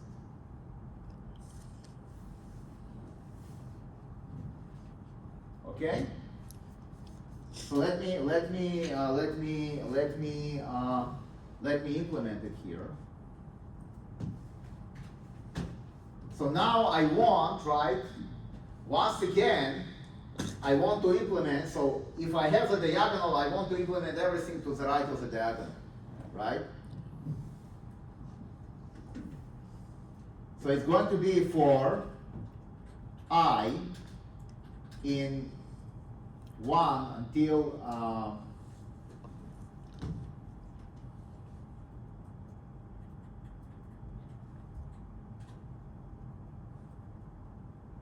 in 2 months plus 1,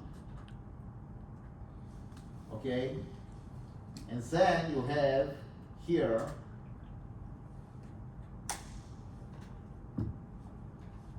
for j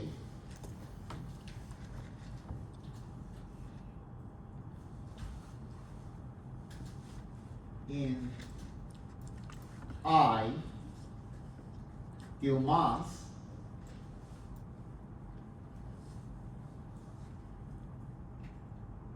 asset map of ij equals to, did I calculate PU? No, I didn't calculate. So let me calculate PU equals to 1 minus D divided by U minus D. And PD will be 1 minus PU.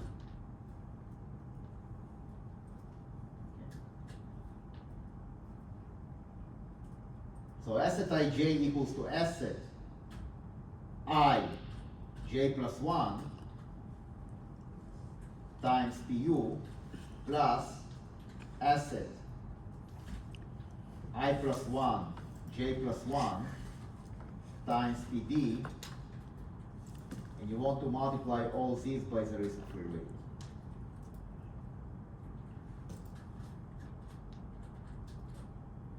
Minus the risk-free rate times your frequency. That's it. We're done.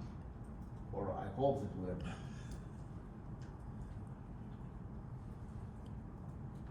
Questions?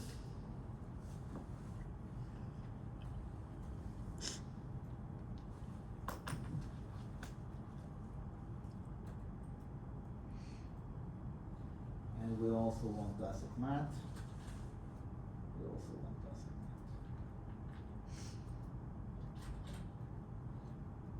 math. So if you look on asset ij, right? What is asset I plus 1 j plus 1? If you look on your option tree here,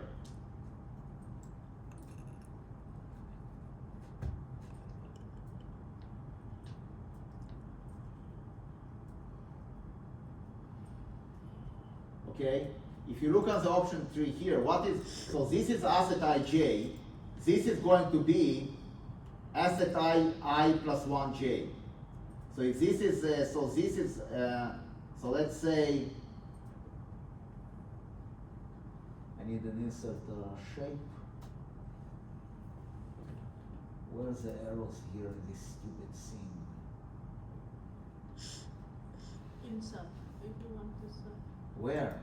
Insert, Insert what? Insert stupid Excel? at the same point. Last one. Here? The last one. Keep on going to the right. Here. No, this No, is you, test. last one, the next one. This one. Next one. Right. On the right. Under the omega. Yeah.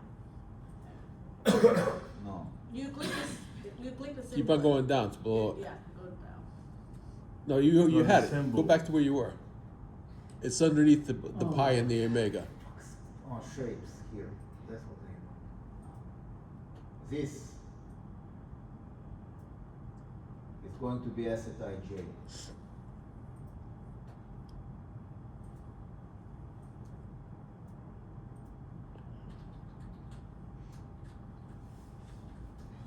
Asset mat ij. Okay, this is asset mat. Oh, God damn it. What a freaking nightmare this program is. This is going to be I j plus 1. So maybe we will put a nice, what is this? How can you work with this program? Where's the here they are.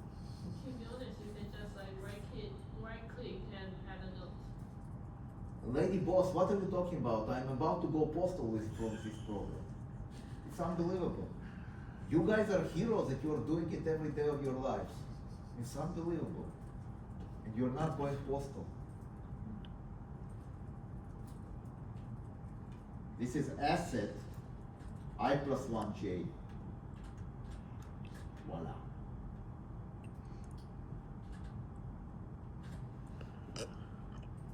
Okay? Is this clear? And this guy is going to be asset I plus 1, j plus 1. So, do this. So now let's run it.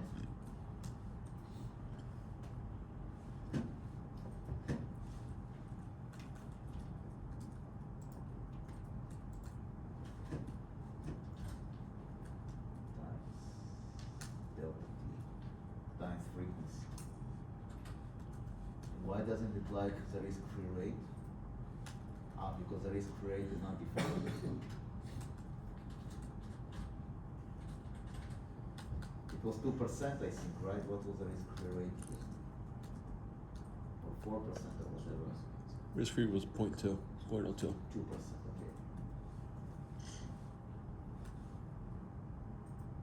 Oh.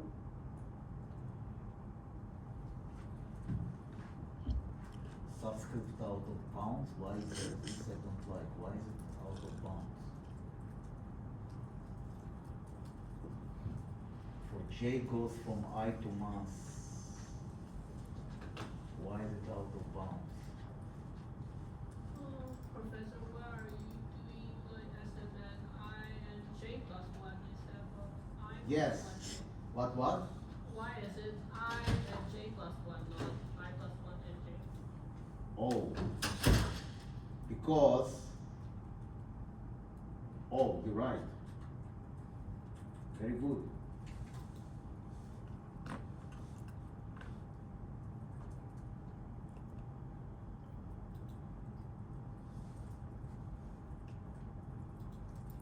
Why is it out of bounds? I mean, this is unbelievable. Why is it out of bounds? Because it has to go until MO. That's why. I'm feeling the yeah. Yes. Yes. Yes. Good job. Good job. We overcome all the obstacles, and this is going to be your tree, ladies and gentlemen. Yes.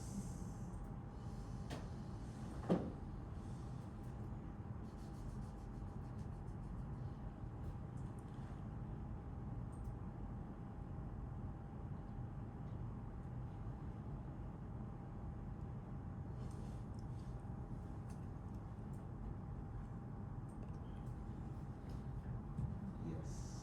I think that's going to be the tree, hopefully. What option tree though?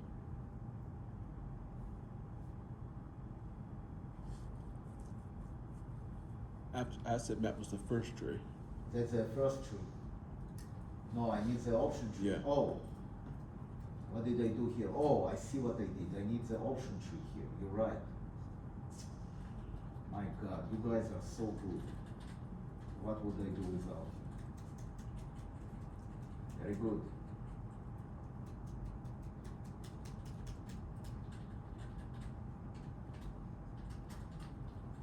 Yes.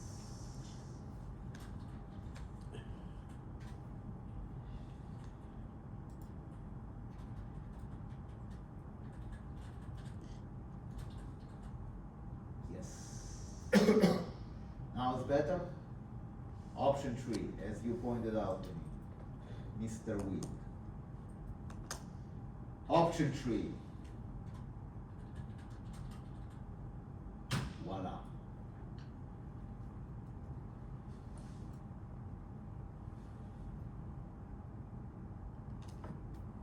Why does it behave in such a weird way?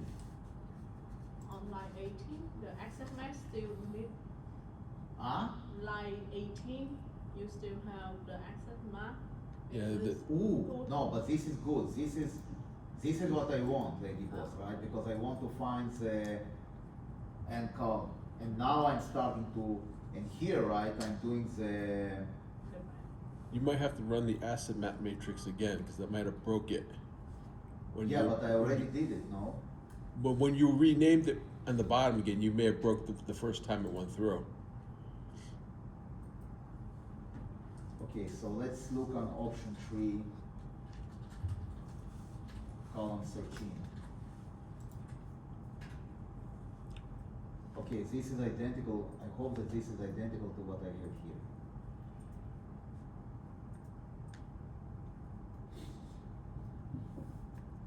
Yeah, this is identical to what I have here. I think. 1749.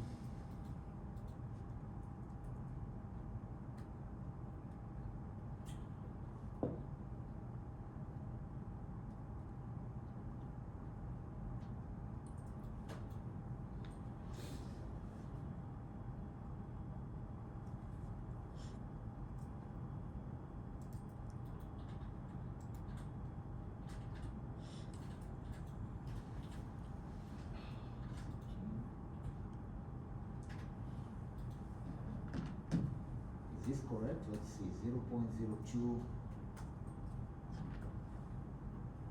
Yeah, this is, yeah, 225, no, 252. Why is it not working? God damn it, it worked before. It's not all the way up to column 13, you're only in column 10 there. Huh? On Excel, you're only looking at column 10, you gotta scroll over. Really? Oh, you're right. Wow, you're good. Yes, this is identical. Now I want option 313. 14749, yes, this is identical. Now I want column 12. Column 12. I want. Oh God, why is it working? Why is it not dealing with this? Ah, this is good, so. Yeah, that's just extra from the beginning. Yes, yes, yes, you're right. You're right.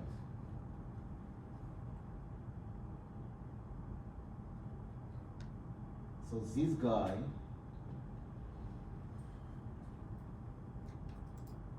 .029. Ah, because did I actually, yeah, I actually discounted the risk-free rate, so why is it not working? This is so crazy. Why is it not working now? It's crazy.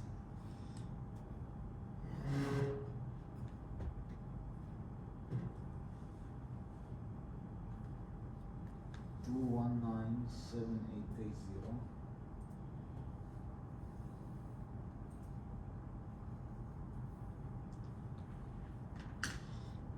One, two, three, four, five, six.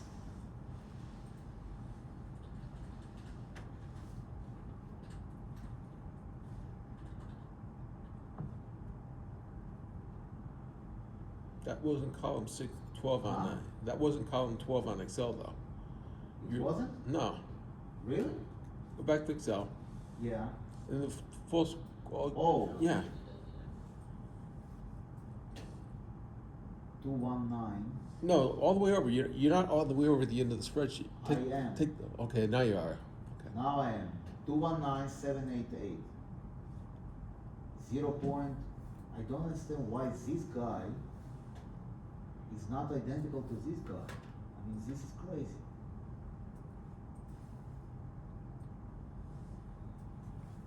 Why is it not identical? Right, so the first one is identical, the second one is not identical. How can it even be possible? This is insane. What am I doing wrong here? I plus 1j is exactly what I have here.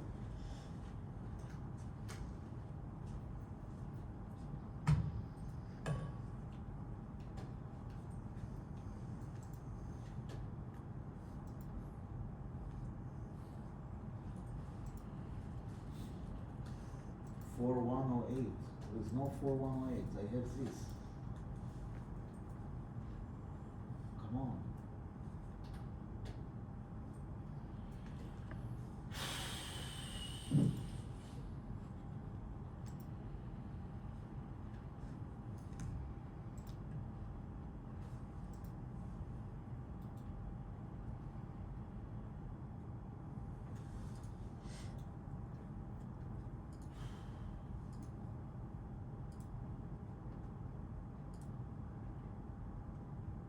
God damn it.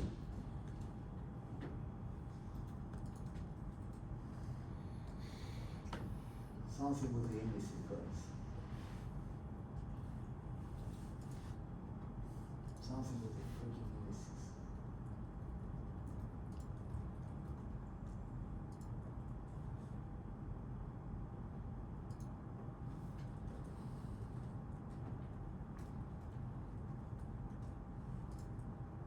The worst part of it, I have no idea why.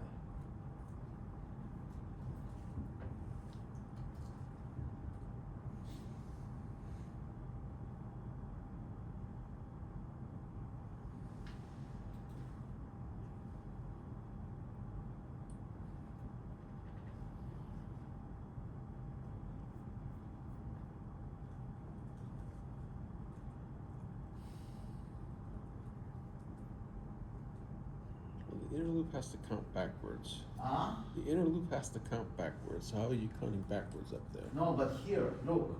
I plus 1j, I plus 1j1, and here it's ij, right? So I'm going backwards. I'm going backwards.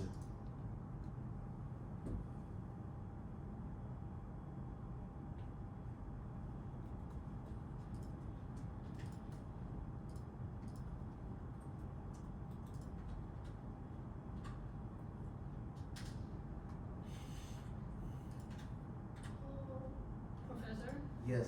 could you please try the first one, I plus 1 and j, switch back to the I and j plus 1? Let me just see what you're suggesting. What you want to do here, Yeah, just I and j plus 1.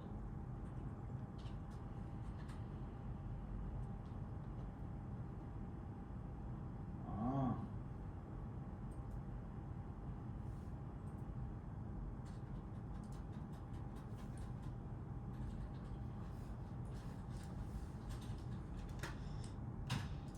Oh.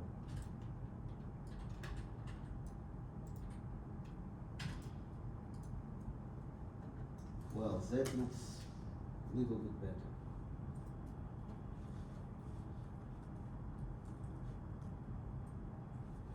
Six to 7 3. Yes. 9 9. You're smart. You will get an extra credit. No, I asked Google. Ah, I see. Good job. Very good. Excellent. Okay? But why? I mean, I don't know why. I'll tell you why. What is because if you go back to Excel, right? This is going to be asset mat ij. What is this? It's the same row, one column to the right. So it's ij plus 1. That's why. You see it? So if you, let's say you have this. Let's say, so let me just bring this thing up. And I'll explain to you.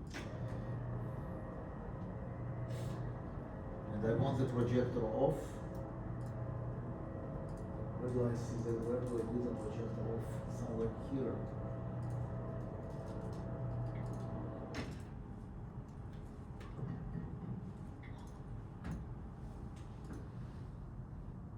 So let's assume that this is your matrix, right? And this is your ij.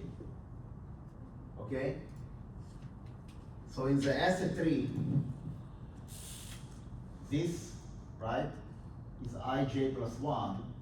So if this is going to be in the asset tree, right? This guy will be asset 3, times I j times u, because it goes like this, right? This guy down, so I plus 1, j plus 1 will be asset 3 ij times d. Okay? So when you do a backwards induction, let's say that this is 5, 5. Here you have 5, 6, and here you have 6, 6. Okay? This is u, this is d, right? So when you do a backward induction for 5, 5, you need to take this guy and multiply by pu, and you take this guy multiplied by pd. Do you see it? So that's why when you have asset ij, you want to take pu times asset ij plus 1, because you want to go from here, you want to go from here to here, right? Plus 1 minus pu times asset I plus 1, j plus 1, because you want to go from here to here. So how do you get to this point? You go, it's the same row, but then you need to go down 1, right? So you go, you move your coordinate in the matrix 1 right and 1 down. That's why it works. So that formula is wrong, right? This formula, right, like this. I j plus 1. Yeah, that's what I'm saying. Yes, and I plus 1, j plus 1, you're right. That's the formula, that's the correct formula. Okay? Is this clear?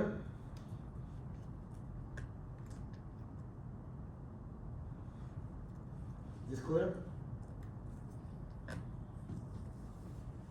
now we can go back to the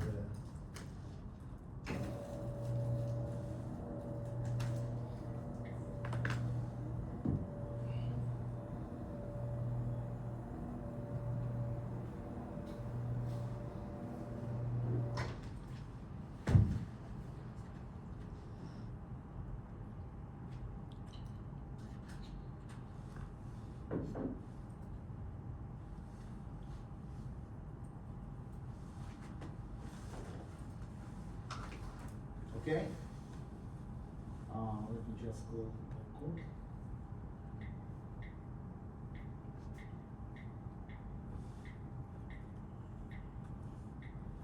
Good. All right.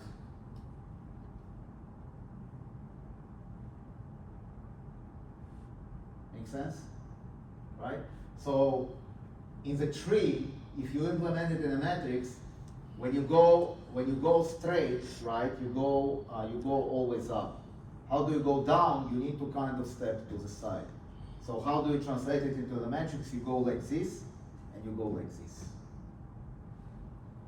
So when you do a backward induction, the first portion is coming from here, the second portion is coming from here, and then you go 1 down.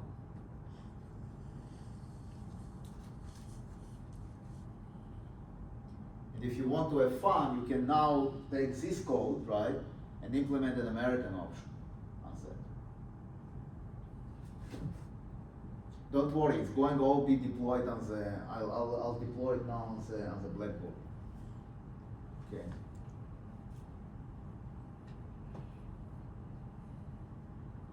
Is this clear?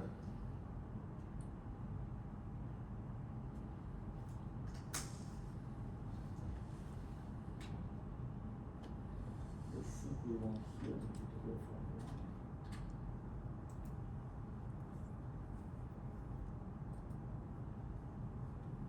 Okay. So you see now how it is done in R. And probably it's not the most efficient implementation. It worked. It works, exactly. Okay. So on top of that, right, so when you have this, if you want to calculate the swaption, you want to do the adjustment. So the answer, the final answer,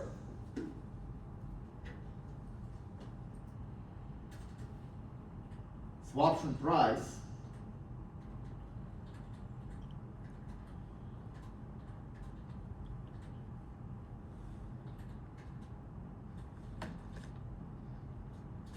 is going to be, now we want to take option 3, 1, 1, and we want to multiply by the adjustment. It's 1 minus, so it's 1 minus exponential minus forward rate minus forward rate, forward swap times T1, and all these need to be divided by Fs.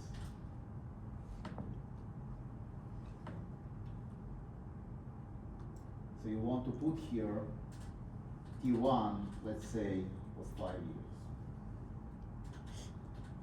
Okay?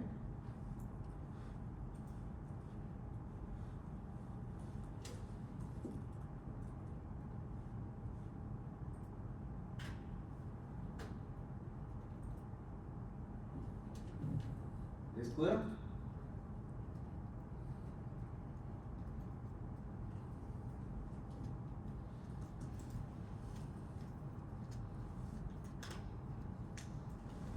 So you don't need to know this implementation. You don't need to know this implementation for the test. All you need to know is the swaption formula, right? How to use it, and the intricacies, right? The adjustment, how to find volatility and all that. The last things that I'm going to cover today, right, is a hedging ratio.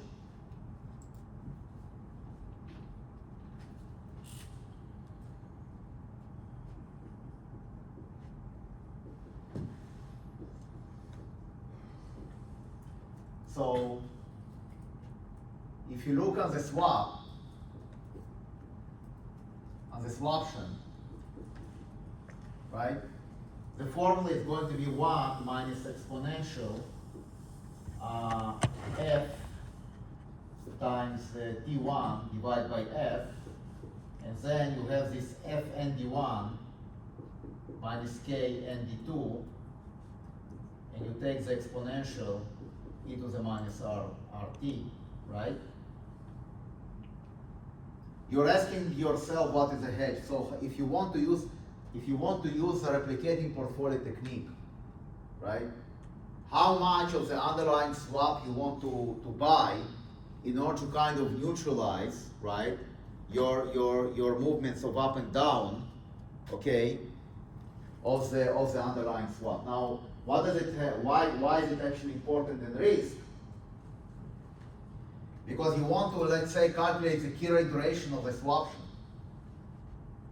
So in order for you to calculate the key rate duration of the swaption, you want to express it through an instrument that you already know how to calculate the key rate duration of the swap itself, right? And I told you that the swap itself is actually, it's a replicating portfolio of a bond minus a floater. So the key rate duration of a swap will be actually key rate duration of a bond. I didn't do it in class. I don't want to do it. Just for general application, right?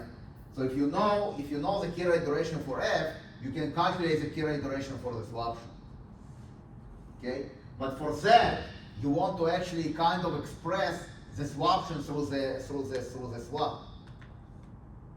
Okay, and that's where, from the risk perspective, the hedging ratio will come into play.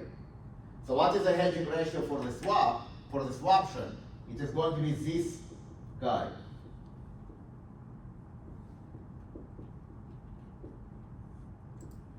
Times ND1. This is for the call, this is for the payer, and for the receiver, it's going to be the adjustment divided by f, and then times minus n minus d1. So that's what we call the hedging ratio. How much, right, you want to buy of the swap, okay, in order to kind of replicate your swap options. Exactly the same idea, right, like with replicating portfolio for options and stocks, right? So for options and stocks, you have an option and you want to kind of neutralize, right, the movements of the stock. So what do? You take the option and you short the hedge times the stock. So if it's a put, you will long a stock, and if it's a call, you will short a stock. It's exactly the same logic here. If you have a payer, right, you will actually sell the swap. You'll be a receiver of the swap to neutralize it, right? And if you have a receiver, then you'll be a payer on the other side. So the question is now how much, right? So let's just take an example. If we go back to this R, okay, what is going to be your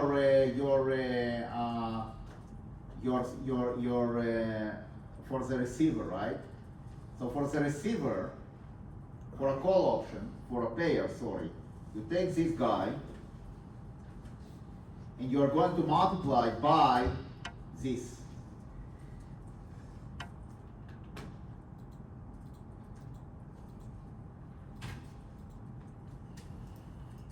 Okay? So it's 3.37488. This is kind of going to be, you're replicating and I need then to also multiply by the risk-free rate, sorry. So I want to multiply here.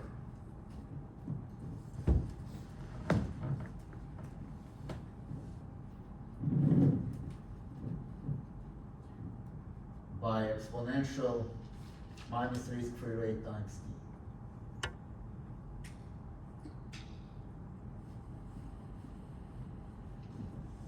Okay? So you have this.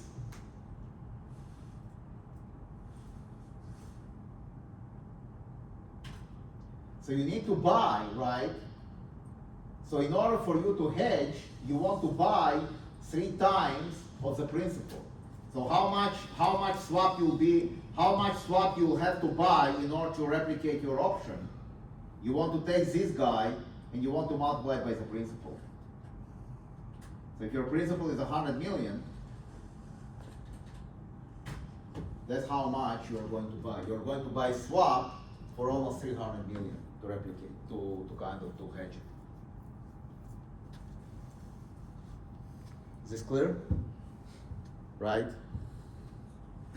So the idea is to calculate the coefficient, right? You can think about this as a replicating portfolio. I mean, it's crazy to think about it, but you can think about this as a replicating portfolio of the option. Okay? So if you think about this as a replicating portfolio of the option, so you know what a replicating portfolio is, I hope. Replicating portfolio is that if you have an instrument, right, how much of the underlying instrument you want to buy, right, in order to kind of replicate the option. So for example, for a future, okay, the future is basically asset minus cash. For a future, if you want to replicate a future, let's say you're a future buyer.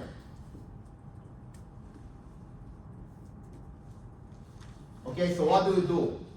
You long the asset and you short cash. That's a future replicating portfolio.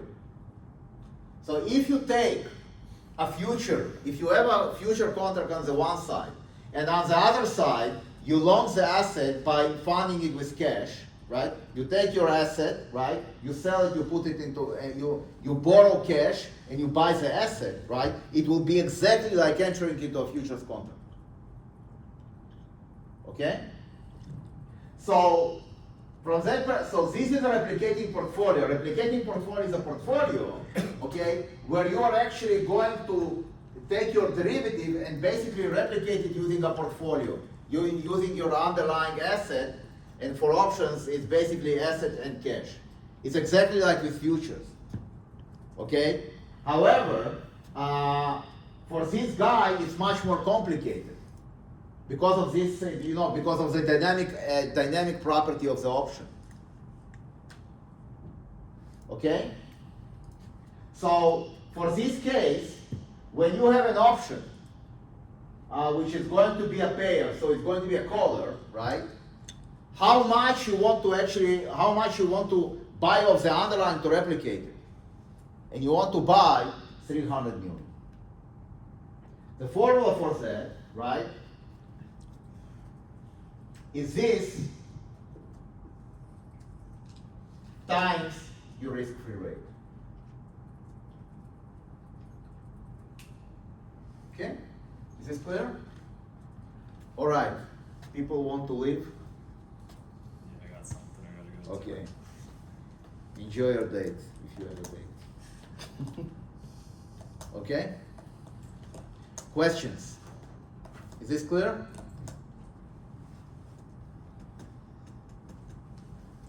So the formula for receiver also multiple with the. Right, so this was the call option. For the put option, right? For the receiver, it's going to be this times exponential minus risk-free rate times t.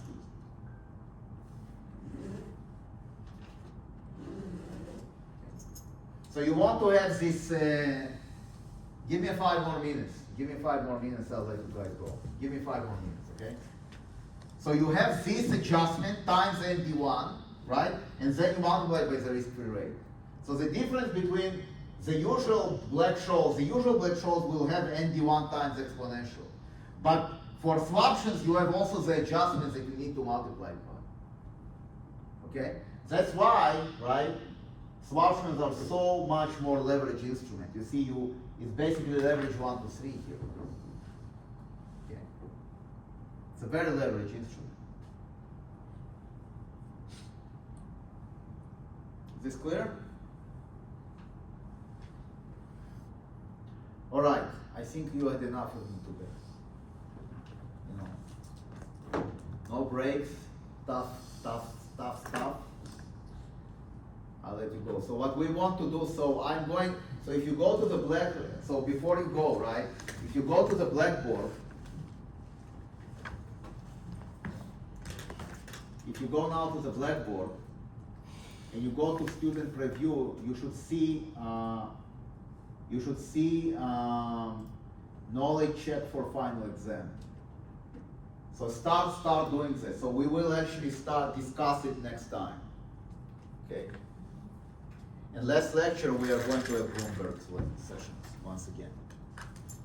Okay? Take care, guys. I'll see you next Thursday. Yeah. From now on, no more shenanigans with the yes.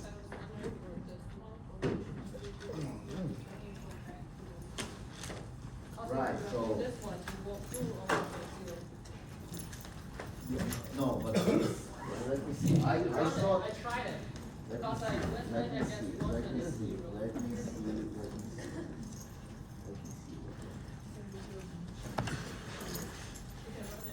Yeah.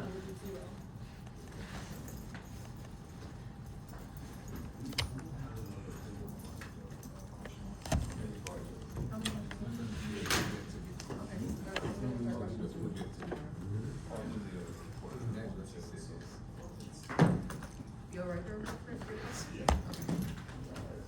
How 12 looks okay. How many less? Matter of fact, he missed class. Oh my God, you have to.